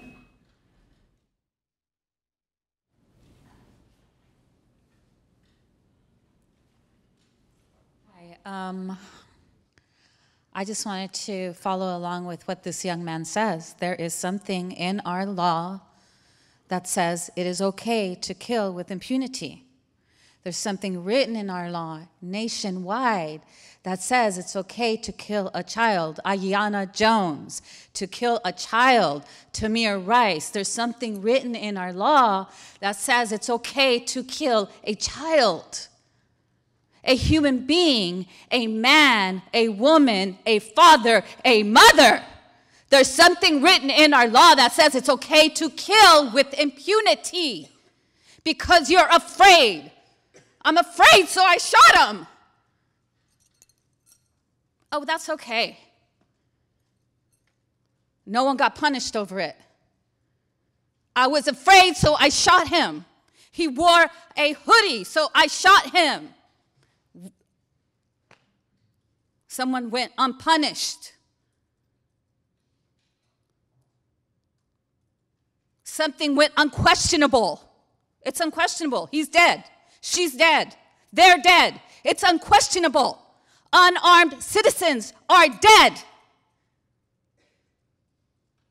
Unquestionable. Unarmed citizens are not getting justice. It's unquestionable. It's happening. I'm watching it. I am watching it. I know what I see. Oh, because the law says it's okay. No, I see that it is not okay. Killing is not okay. The killing of unarmed citizens is not okay. The killing of people is not okay. The killing of a child, Tamir Rice, of a child, Aiyana Jones. Somebody said it was okay for them to be killed. Someone said it. You know why? Because it's written in our laws. In our laws. And if we don't look at that, if we don't accept the fact that the law says it's okay and we must change it, having conversations about, oh, let's learn how to shake the hands of a police officer. I already know how to be polite. I don't need to be told to be polite. I need to be told the laws have changed and you cannot kill a child. You cannot kill a mother. You cannot kill a father. You cannot kill an unarmed citizen without being punished for it.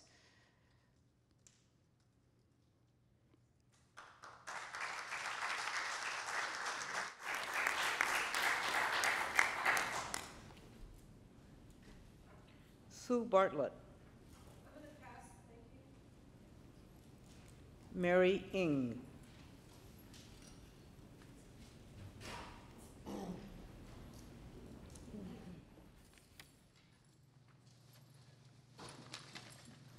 Hi, guys. I'm so honored to be here. My name is Mary Ng. Thank you all for coming out. I wish it was a packed house, but it's hard getting around.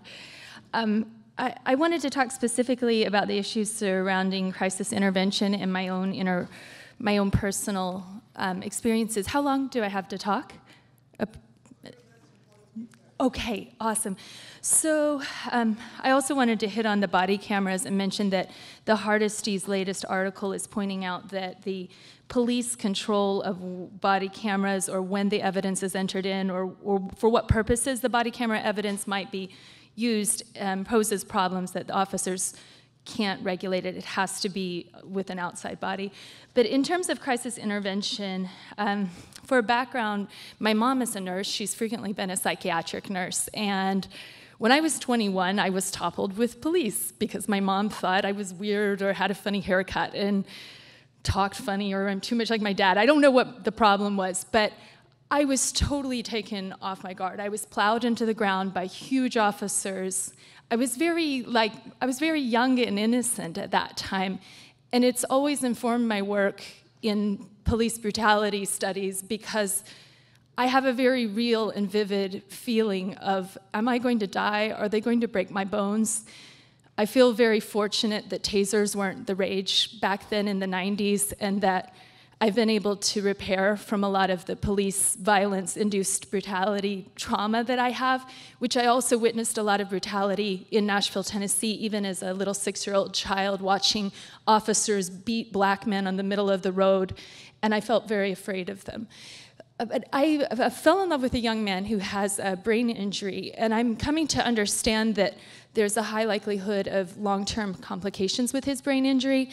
And so for about 2 years now, I've been living in complete terror and fear that one of his many cyclical episodes will turn into a fatal interaction with police. And then when we throw into the mix family issues, I'm afraid that my family might misinterpret it, or things are going to a 911 level when I don't feel comfortable with that. Or sometimes I feel like, hey, I really need some backup. And one thing I've been thinking, I try to think legalistically, is that if I did a subpoena on Multnomah Crisis to show how many times I have tried to go a soft route towards helping my friend get care, or how many times I've taken him to a clinic or tried to, like, whether it's like massage or sauna or some alternative therapy, my understanding is that Multnomah County does not have a chronic traumatic encephalopathy program. There's not a traumatic brain injury program. There are no resources. The healthcare is very scarce. I can't find neurologists who care. I actually had Michael Savage in the Northeast turn us down and say, oh, we don't want to treat you because of the police brutality aspects of the brain injury. So my friend came into Portland with a very severe life-threatening accident with a life flight and blinding of his left eye. He ended up being crushed under the ground within a month of being in Portland with a knee on his head. Fortunately, through his refusal to plea out, we were able to finally get it into Immergut's court, where the actual officer who had assaulted him, whose name is Carl Klunt, admitted to grinding knee into this head of this man who was in a coma, resuscitated, barely survived this childhood accident. So Immergut just gasped and tried to contain her disgust. She was formerly in the position of Amanda Marshall, and I felt like through all of this, we've struggled to have representation, get any kind of civil justice. We're struggling for health care, struggling for housing, struggling for family understanding. And I want to say specifically to the Black community, I've done it all for you because I feel like these struggles are so pertinent. And every time I was, like, Ben has beautiful red hair, and I'm always like, would you even be alive if you had black skin? Because nobody understands your disabilities, your cognitive dysfunction, and your hyperactivity. And I just want you to know we have good hearts, and I hope it works out. I hope he survives. I hope everyone's aware of people like him. I think he shares a lot in similar with the deaf community, because his communication can be quite confusing sometimes. And I just want him to survive and there to be more resources for people like him.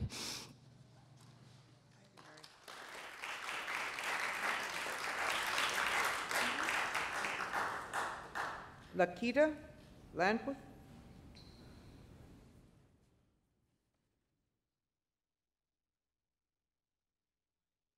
My name is Laquita Lanford, and I am one of the 5 alternates that got chosen on this COAB, on the COAB board. And right now I'm really nervous, but I do believe, and I know that I owe a great thanks to Teresa Rayfield, who's in the room tonight, because had it not been for me being in the space and her giving me the opportunity to use my voice for what was going on at the time with the police, with police brutality around the nation, she stepped up and she wanted to give folks in the community of color, black people, a place to use their voice. And I was one of the persons that got kettled in on last November 29, 2014. And from then I had followed what it was that her leadership as a community plan for our community.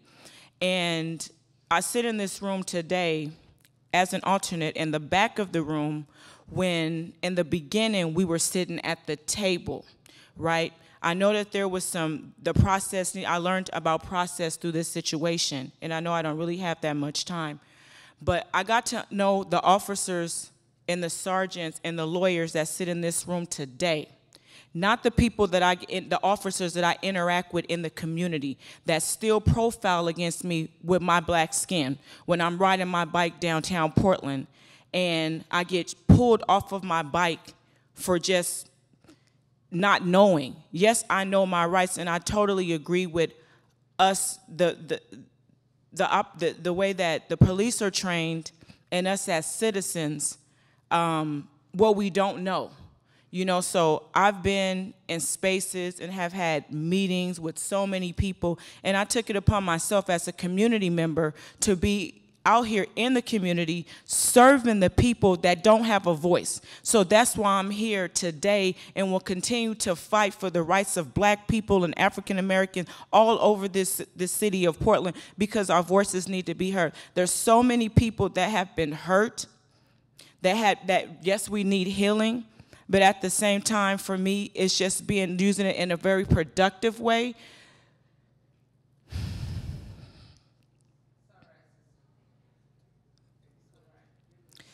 These last 6 months have been very hard to sit in a space with police officers that, yes, you got to know me, but you don't get a chance to know anyone else. So the officers that sit in this room, I know you, but the ones that are out on the streets, I don't know you. And you don't know the people that sit next to me and the people that ride the bus, the folks that have mental health issues. You don't give them a chance to even state their name before you're ready to arrest them. And I'm not saying these folks that sit at this table, but the people that sit, the officers that sit underneath you. So it's a wide spread message that is not getting conveyed in the Bureau. So that's why we will continue to fight, if that's what it is that we have to fight, because we're not a gang, we're not terrorists, we're people of this community that pay taxes, that want to see everyone safe in this community, our youth in this community safe, our elders in this community safe, our mental health people in this community safe. And I do appreciate and thank the COCO and the COAB for being here as supportive individuals so that we can get this done for the city of Portland, because I strongly believe that this is something that we can do together. We can't do it alone, and we need the assistance from all community members, of all stakeholders, bureaus, nonprofit agencies to be held accountable. When I sat next to the mayor, I asked him for accountability. And so that's what I'm looking for, is accountability across the board and not just in one specific place that it needs to be. And I know that, just like my young man said, that the officers do put their left self on the line, but that's the job you signed up to do, to serve and protect. And when you tell me that you don't live in Portland and you don't care about Portland, then I have a problem with that.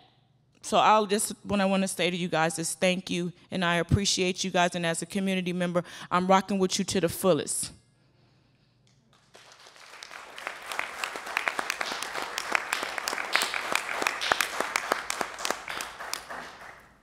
We still have a little time left. If there's anybody who would like to take 4 minutes to comment or to make some observations.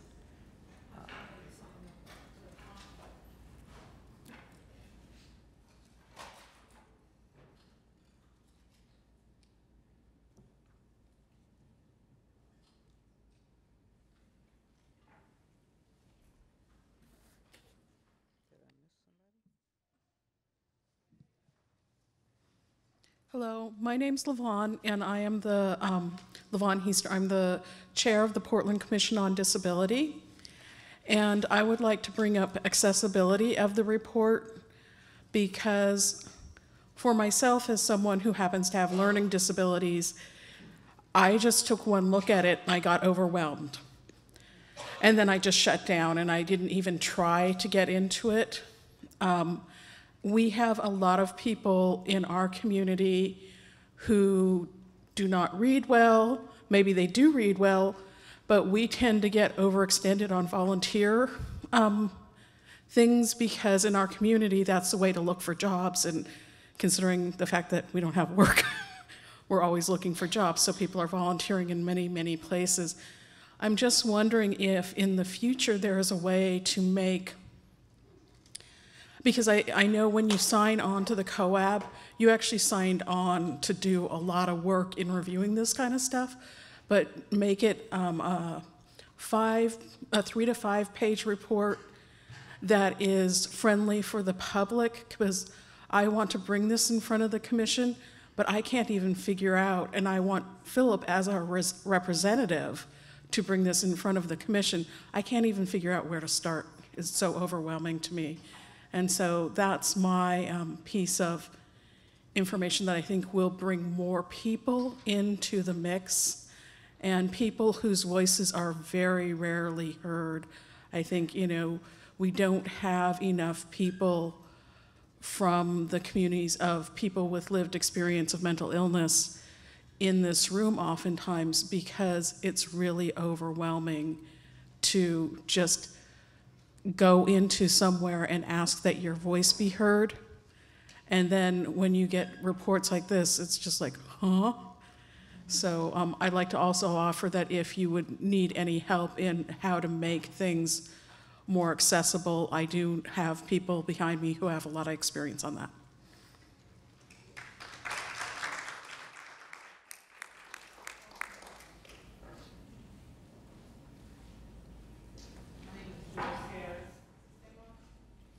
Can you hear me? Yeah, okay. Yeah. And I'm a member of the AMA Coalition for Justice and Police Reform, and she addressed one of the things I wanted to talk about was the accessibility, or the lack of, with this report. I'm an educator. I guess you could call me an academic. So I could get into this report with one exception. That little chart in the back is so small, you almost need a magnifying glass.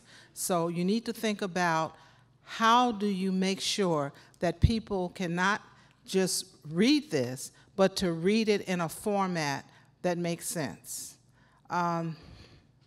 You almost have to take this report and dissect it. I mean, I was making little charts. People need to know what is currently not happening. And then they need to be very clear about where we want to be. And then in the middle, what's currently in place, and then what needs to happen and who needs to do it. It needs to be very clear. there also needs to be opportunities for people in small groups to have discussions and give feedback. This type of format can be intimidating for people. So I agree with you, Bud. You know, we need to do something to make sure that people can get the information that they need to have so they could understand. My other issue is, like Tom brought up about the so-called outsiders. I want to know who those outsiders are, and I hope I'm not one of them. Well, you know what? I don't care. If I am, yeah, that's fine. But the point is,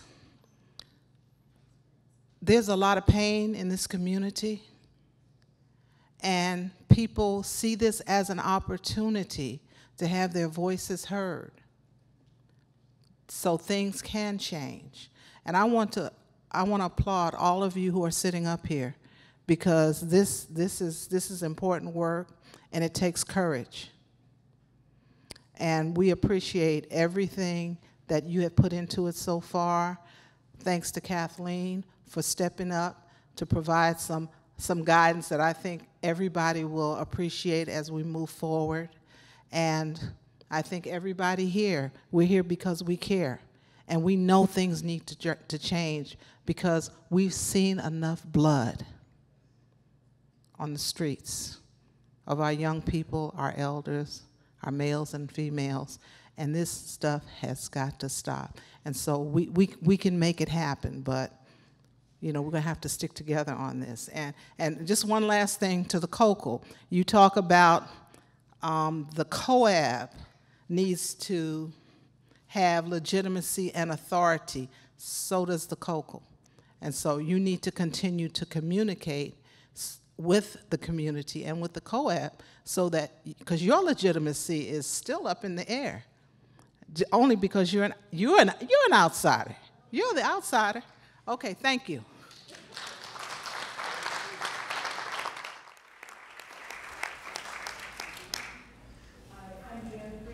I'm with Disability Rights Oregon, so we're the protection and advocacy agency for people with disabilities. I agree with what's been said here. There needs to be transparency. There needs to be communication with the community.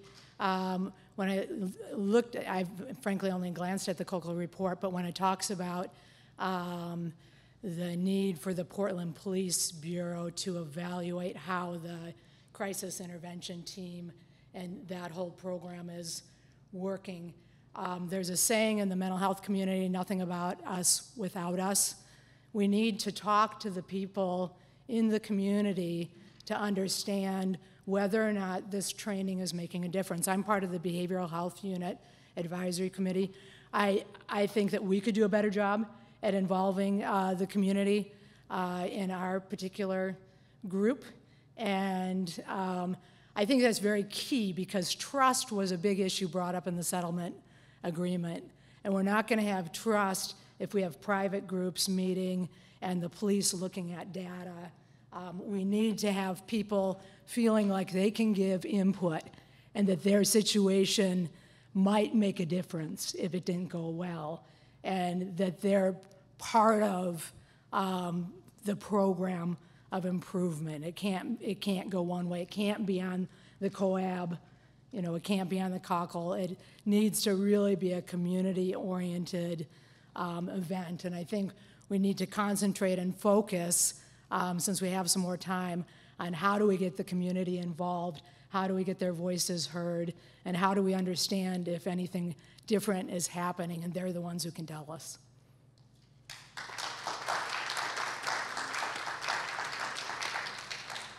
So we've structured this so that the COAB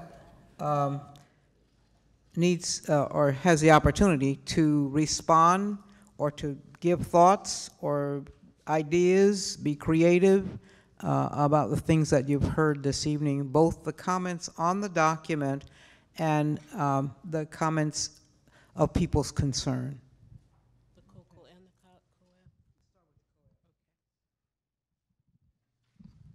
Hello. First of all, I want to thank you all for your comments. And I wanted to start where we began with the public comment, and that's with your comment. And I think you made some very profound statements, one that there is not a Department of Consciousness. And I thought that that was a profound statement because what we're really dealing with here in the subtext is we have a department and an agency. There is a huge subculture that has to change. And that subculture changing requires work, but it also requires consistent oversight. And I think that this board has an opportunity to do that. What I also wanted to offer to the community, just so that you know and are well aware, is that the subcommittees have been meeting and they've been working very, very hard and spending many hours doing a lot of work. We pored over the mental health directives, gave feedback, and we actually gave feedback to the COCL that we felt like it was important to designate time for the subcommittees to offer reports to all of you so that you know the work that we're doing. Because I get the impression from some of the comments that the presupposition, or maybe this is an assumption on my part, but that you all don't know the work that we're doing. That you're not aware of the efforts and the time and the energy that we've spent thinking about and being conscious of all of the comments that you've made. We're very much a part of the community. I'm from this community, born and raised in Northeast Portland. I know the issues, but I shouldn't have to run down a resume. What I do require and at least expect is that there's a bidirectional exchange and that there's some level of trust that you extend to this COAB who does give their time and energy and effort. So let me offer this to you, and maybe there's ways that we can communicate better when these meetings are available. Our mental health subcommittee meetings meet every first Thursday, and we're meeting at the OMSI South Waterfront. It's on the website, but we'll also send it out in an email. When we had our first meeting, we had 2 community members come. And it was sent out, put on the website, and we're saying this is an opportunity. We talk about the small group settings that would be available for the public to come out to offer feedback in a non-threatening, non-judgmental setting. I want to extend that invitation. We're there, we're working, so you can physically see, then you can also actively participate. But the other piece that I think structurally is that as we move forward, again, the recommendation has been made, and I anticipate that it'll be adhered to, is that the subcommittees will be given the opportunity at each of these public meetings to at least, and in the meetings hereafter that we have, the COAB meetings, to share with you and get some of your feedback on the work that we are actually doing. Because we're not just sitting here, it's not that your concerns are falling on deaf ears. Much of the points that you've made here tonight have been made in the small subcommittee meetings, and you should know that. So I just wanted to make sure that we're aware of that. The last point I want to make, and I know the time is up, but I didn't speak, and I'm taking as much time as I need today. That's okay. You made another active point, this idea of activism versus collaboration. I don't necessarily see those two things as mutually exclusive. I think that you can be perfectly active, have an activist mind, and collaborate. And I'm going to go with what Lakita said, that in order for us to get the work done, it's going to require dissenting opinions, it's going to require ugliness, unattractiveness, attractiveness, maybe some yelling, maybe some uncontained attitude and emotion. But the ultimate goal should be the same, that we're moving to a place that improves the outcomes for the people that we all want to see better served, the community. And when we talk about marginalized groups and communities, this settlement agreement specifically focused on persons with perceived or actual mental illness and excessive use of force. What I want to submit to you today and argue is that if we do the work and specifically be laser beam in our focus and get this one thing right, that we then can swing wide open the gates for the doors for other marginalized communities. People with mental illness are white, they're black, they're poor, they're deaf, they're LGBTQ. So I'm saying we've got to start somewhere and be focused. But again, these conversations are being had. There are thoughtful people up here who are mindful of what needs to happen. And I want you to leave here, if you leave with any one thing here today, is we get it. We really do. Okay? And then the last piece, this piece about community outreach.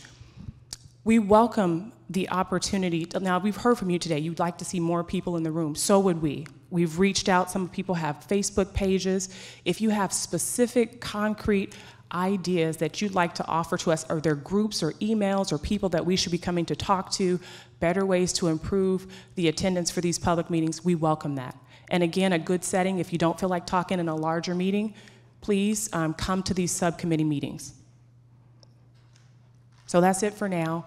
But again, I thank you for your time. Oh, the last thing I'm going to say. Sorry. So, actually, I'm not really sorry. So, this issue of change, because really that's the centerpiece here, right? Change. I've never seen anything in history, anything. And I'll double dog dare you, I'm willing to bet you, I've never seen anything in history change amidst comfort and convenience. So there has to be some level of discomfort that's requisite in order for the change that we are seeking to take place. So I want to offer that to you, that we're all consciously aware of this, and we want you to know that, okay? So, and we appreciate the pain, we understand it, there's room for it. We appreciate the anger, there's room for it. We appreciate the frustration, there's room for it. And what we ask is that we collectively put that together and find a way together to move this agenda forward. We're not going to fail. I don't do anything to fail. Nobody on here joined this committee to fail. And so as long as I'm a part of it and everybody else here who I know commits hours during the month to do this work, we don't have any intention to fail. That's not an option. So we welcome you to join us in our effort, and we thank you for your time and for coming here tonight.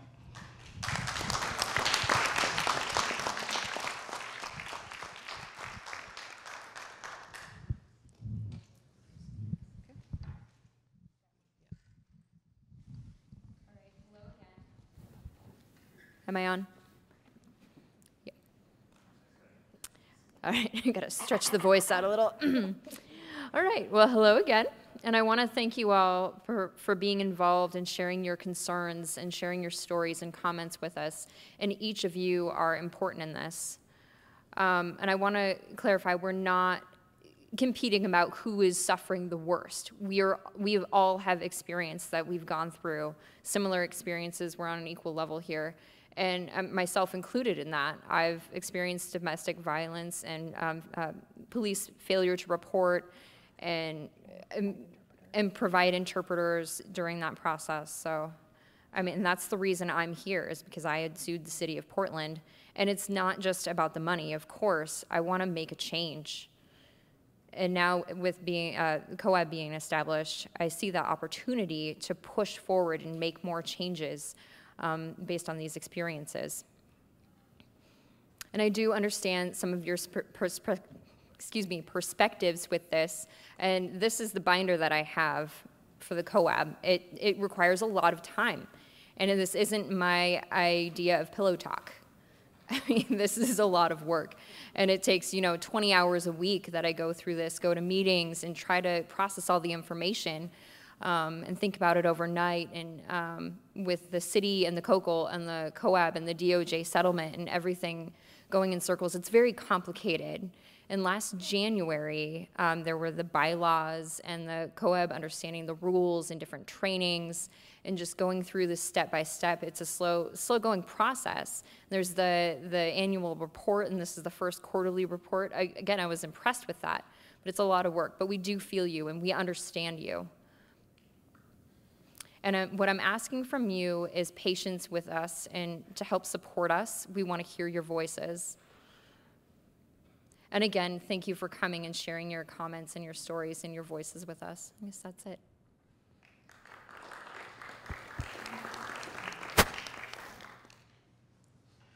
Anybody else?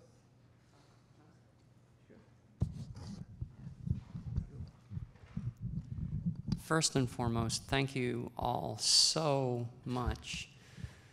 Some of you have said such powerful things. Lakita, you moved me to tears.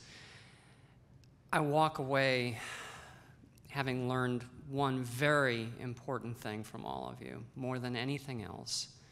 Despite all the work that has been done, despite all the best intentions in the world, the people of Portland aren't feeling it. And that's important. And I'm not sure that the measurements, the statistics, the processes and procedures that we're putting in place adequately recognize the need to make sure that the people of Portland are feeling it.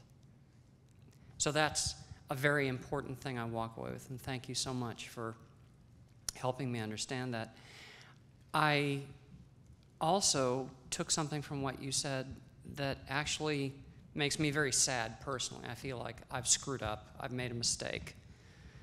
I think here in COAB, we've allowed ourselves a little bit to move into an ivory tower. Our outreach is lacking.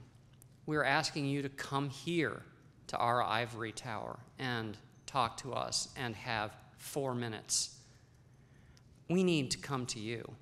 We need to come to your neighborhood organizations. We need to come to your libraries. We need to come to your barbecues. And I commit personally to every one of you that I am going to do every single thing I can do to make sure that that happens. So thank you again very much for being here.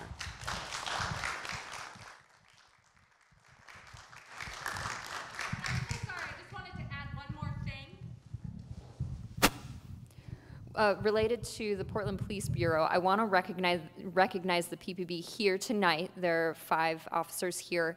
And they were here before the COAB set up, and I know we were all afraid of the police because we've experienced negativity with the police, and because, I mean, this was before the suit and the settlement.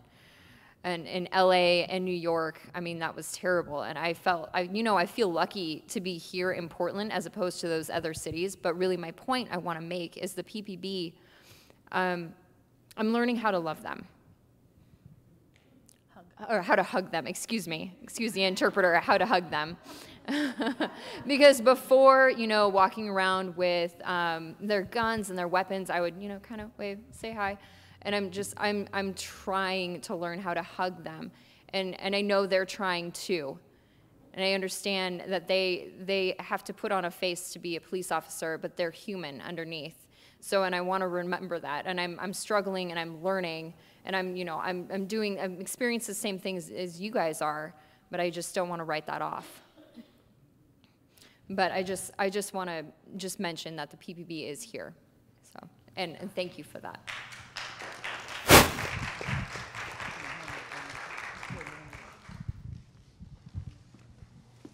Good evening, everybody. Let's all get a group hug going.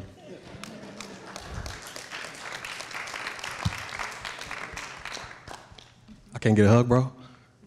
Oh, I can't get a hug. I'll get one later. See this unity here?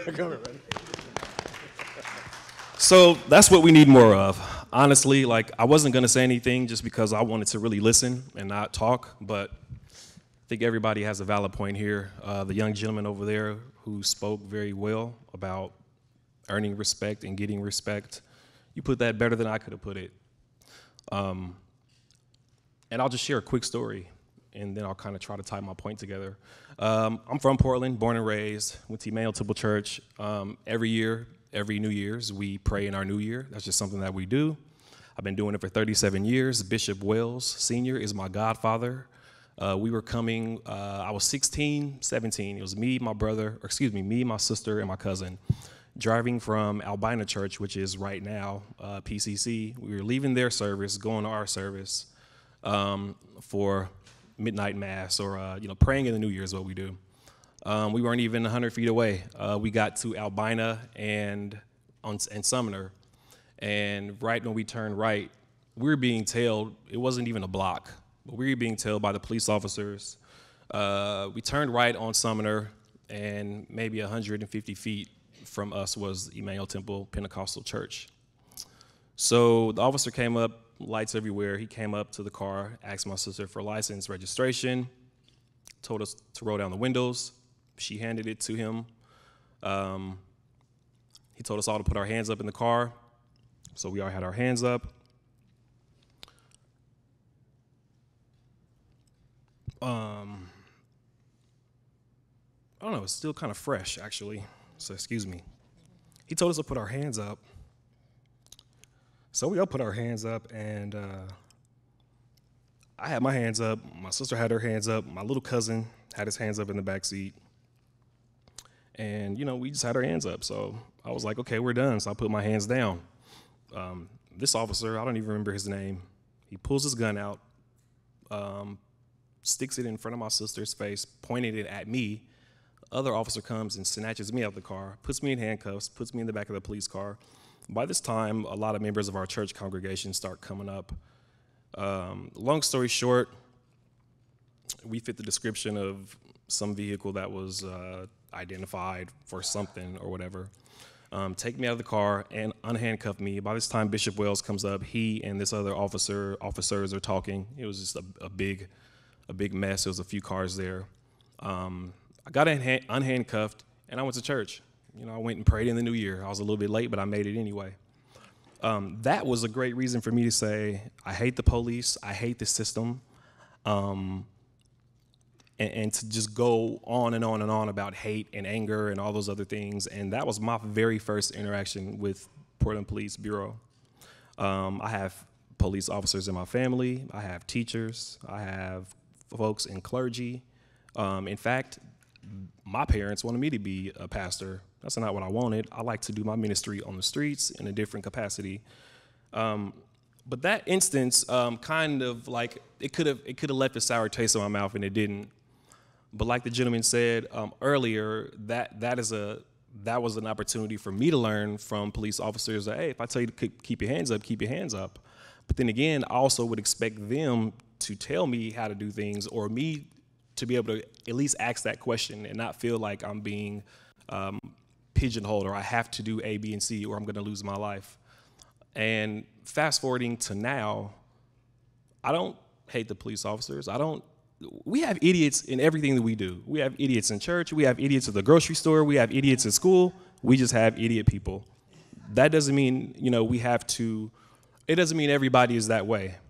But I'm proud to be on this COAB board, because for years and years, you know, we've seen a lot of people lose their lives. We've seen a lot of communities marginalized and disenfranchised, but I believe in the work that we're doing, and I wouldn't even volunteer all of my time, more than 20 hours that I'm not getting paid for, to sit on this board. So I believe that we're doing a good thing, and what Officer Jackson, how you just went and hugged him, that's something that we all need to see.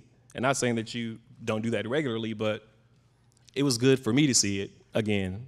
It was good that he felt comfortable where he could put that out there, and that you could hear that and put yourself and put the badge down and be a human being and go over and hug him. I think that we got away from a lot of the stuff that we're innately equipped with. And lastly, I won't take up too much time, I do believe that we need to hold everybody accountable. We shouldn't have to teach officers, teachers, doctors, lawyers how to love, how to be compassionate, how to be emphatic, how to treat people with respect, how to not practice patriarchy and sexism, and how to just treat people any old kind of way. We already have that. We already equipped with all of that. So why do we have to continue to come up with new policies and new amendments so people can get it right? We need to hold those folks accountable. And that is what we plan to do. And that's what I can do. So thank you for your time.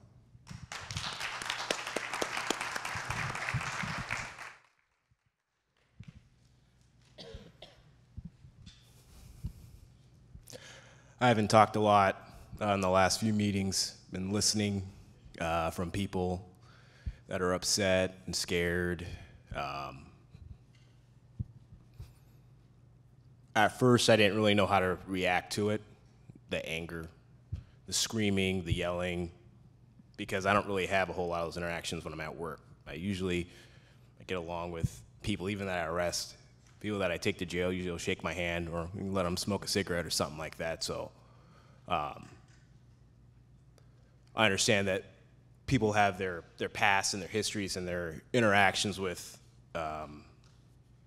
people well before I was a police officer.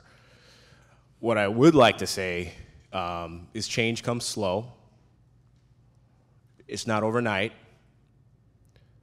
But things have been changing. Just from doing this board, I've been doing a lot, as Tom was talking about, hot spots. I'll go to those hot spots and I'll just go hang out with people. Just hang out. Go talk to them. And they will at first kind of feel, you know, like, hey, you know, why are you here? I'm like, I'm just hanging out, just letting you know I'm out here and introducing myself, and I'm talking to them, and it's like people that don't want to like me, they are drawn. Why are you here? What are you doing? Why are you messing with us? I'm like, hey, man, I'm just hanging out. And then they'll start chipping, and then all of a sudden, I'm hearing their whole life story. It's great. And then when I go back the next night, the next person that's yelling at me for while I'm there, they're like, hey, man, Jackson's cool, man. You chill out. And they're like, oh. It's been powerful. What was really powerful was that I usually work with a partner, and he's white. And I was telling him about this on nights that we weren't working together, and he was just like, you went where by yourself? And I'm like, yeah, I went over there. And he was, man. He turned around one night that I wasn't working with him. He went over there. And some guys, they raised their hands, you know, hands up, don't shoot. And he stopped, and he said, do you really think I'm going to shoot you, man? And they're like, no. And he got out of the car, and he hung out there, white guy, with all these people. And they accepted him because I went back, and they talked to me about it, and they said he was real. He talked to us, and it wasn't fake. So to me, that's change, especially with how things are right now with the feelings. For a white officer to go out and do that was huge. And what was bigger was that those people accepted him. I get it. I really do understand that people are angry and frustrated. I definitely respond better when someone will speak to me instead of yell and scream. I try to do that with people too. And it's generally when you can just stop and talk to people, things go a lot smoother. And there are a lot of young officers that come on brand new, and they don't understand where all this anger and hatred is coming from. They're very idealistic. They want to help people and save people.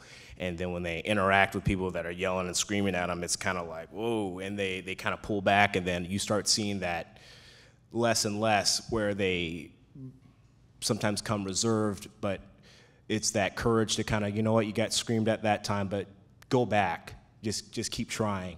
And that's what I've been trying to do personally. And I just wanted to say that I still work the street, I'm out there, and this, like I said, this process has changed the way that I do things, and I've been sharing that with people, rolling up on young kids that are out walking the streets, and the first thing I say is, you know, hey, I've seen you guys tonight, you're not in trouble. I just want to introduce myself. My name's Jay. And I mean, they'll just run up to my car and like I said, just hang out, you know, and tell me what parties they were going to.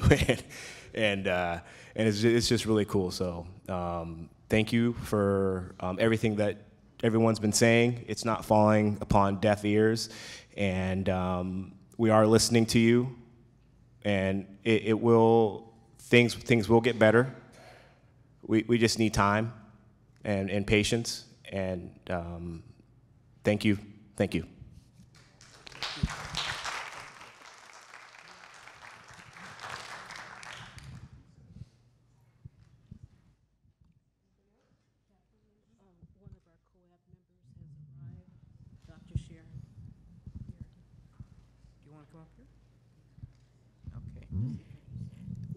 Why don't you introduce yourself? Another COAB member?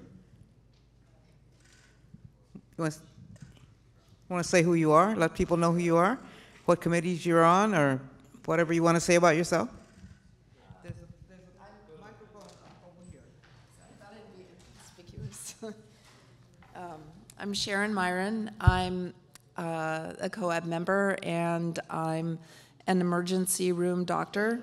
And in that role, deal with people in crisis, particularly all kinds of crises, but mental health crises in particular, which is in a very difficult, challenging place where people are at their most vulnerable, and it's not a great place to be when you're at your, I mean, anytime, but particularly when you're suffering a mental health crisis. And I've observed how our system treats people, and I have also learned a lot that I'm trying to incorporate into my practice and teach to others about how to interact with people when they're in crisis. So that's what I bring to the group, what I'm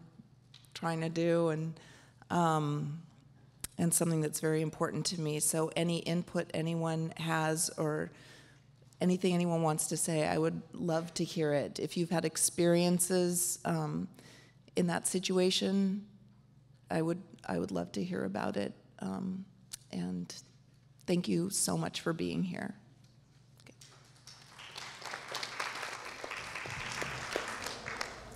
What comes to mind for me is that everybody has a story. Everybody has a story. And it's important not to make assumptions about what their story is based on what you see. There's a lot going on in all of us. And we're here for reasons. And that's enough to build the foundation for our actions. We have some co-op business, unless there's something. Oh, I'm sorry. I forgot. Dennis? Amy?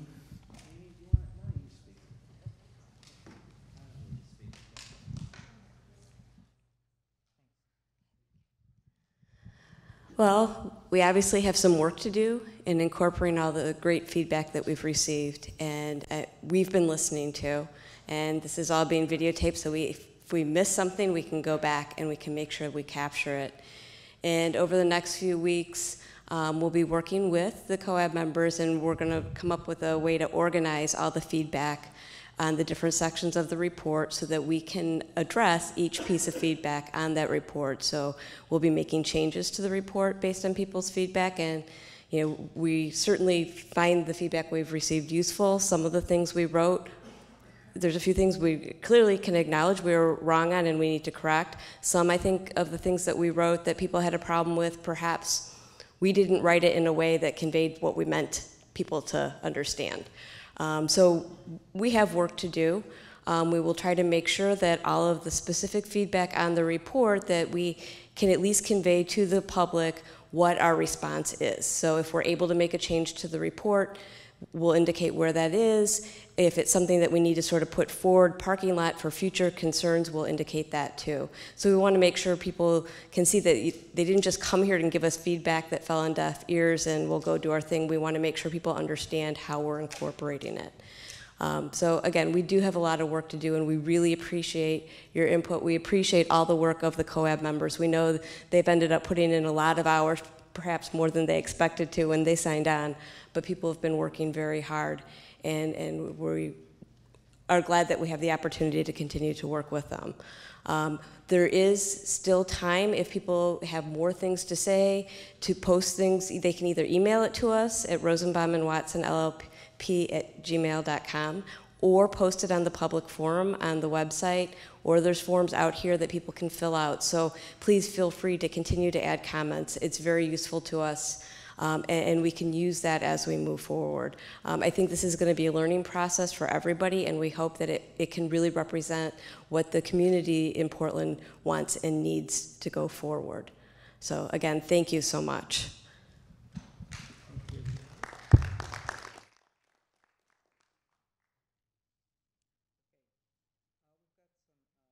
Business to take care of regarding the survey contract. Jimmy?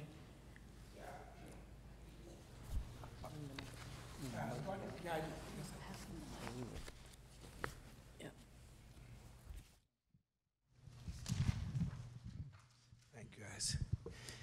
Yeah, hello. Just want to talk about what we've done or what we're in the process of, excuse me, in the process of doing. This is in regards to the survey and the survey contract. Let me give you a little background. Following an extension from the Department of Justice, we have a deadline of June 25th to be in the field with the community survey. This means that this means that having someone contract with the city of Portland by early June. Now the timeline did not allow for a full. Can you hear me? No, I guess you can't. The timeline did not allow for a full RFP process. However, the city had firms on a flexible service list that could be contracted on an expedited basis for work under $50,000. So the community outreach and engagement partnership, we talked with a couple of agencies that do surveys. The firms on the city's flexible services list are Cogan, Owens and Green, or Davis, Hibbets, and Midgehall, or DHM. Amy did an initial review of the firms and their capacities or capabilities to do what we need to have done with the surveys. Owens, Cogan, and Green, now they do not do large scale surveys. So we talked with DHM. They does do the work that we're looking for. They do it, and they could be mailed, and the methodology is what we're looking for, and what we talked about in our engagement meetings and in our COAM meetings. DHM is also a minority-owned business, woman-owned, and it's a firm based in Portland. And our view of the firm was positive. And as a group, we are comfortable with moving forward with DHM, with COHAB continuing to be involved with the survey and the blustering of this survey's work with targeted outreach for specific communities. So basically, at this time, I would like to move, as the chair of the community outreach program, I would like to move that we take a vote on whether we accept DHM as our survey and have the city contract with DHM to do the surveys. So at this point, COA will be doing we'll be doing a vote, and I think it'll be up and down, yay or nay. But we want to vote on. Well, actually, I guess I have to make a motion. So let me make a motion that we move to have DHM as our contractors. All right. Okay. Okay,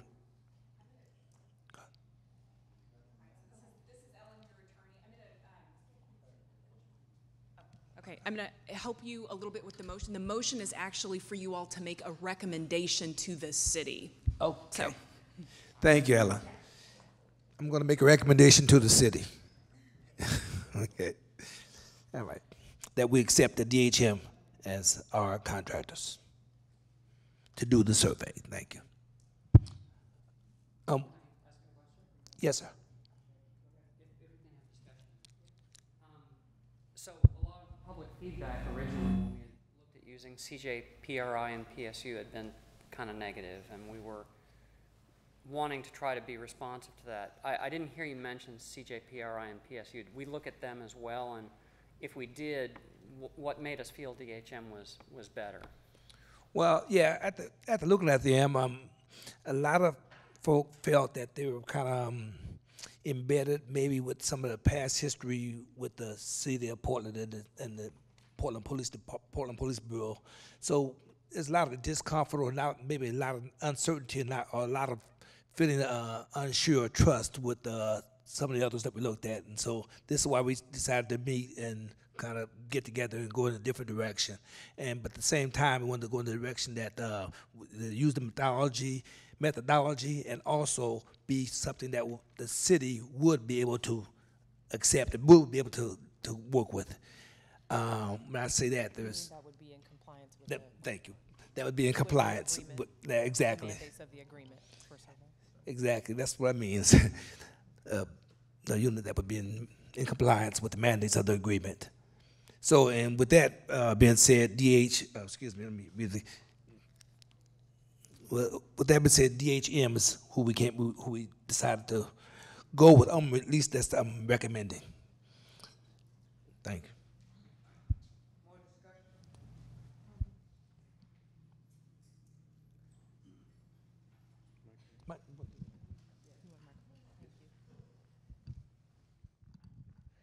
Thank you. Just recalling our previous discussions as a board about this particular contract, I'm noting here from the report from the community survey, from the Community Engagement and Outreach Committee, that this particular firm was also recommended by Cogan Owens Green, one of the other firms that was considered.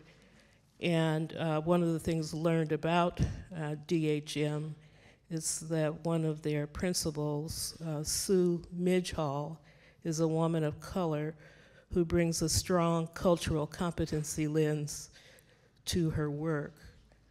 We had questions about the cultural competency piece with the previous contractor, so I think it's important to call this particular piece out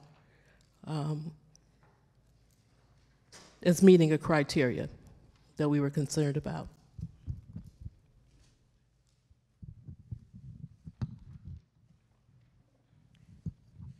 So any more discussion? Was there a second for my note? Yeah, it happened over here somewhere. I think Bud did it. Okay. The discussion is closed. Now we're going to call the question and ask all in favor of forwarding this recommendation to the city to contract with DHM for the survey. Say aye, please. Aye. Anyone opposed? Anyone abstaining? Okay, the ayes have it.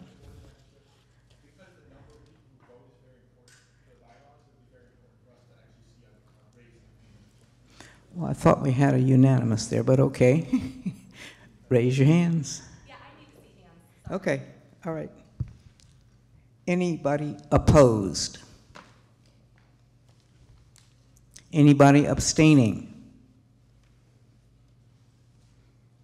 Okay. It's passed. And so something happens now to get it to the city in a form that they can respond to and start the process. Is that right, Jimmy? Yeah, absolutely. The next step actually is the city's procurement department will work on the contract with DHM. This contract will go to the city on June 10th, and there will be an opportunity for public comment before the city council votes. Definitely. So go before council on the 10th, and if you want to comment on it, you can go to council chambers if you have the time and comment, okay? So we're about to close the meeting now. We're about at our time, and wanted Amy, yes?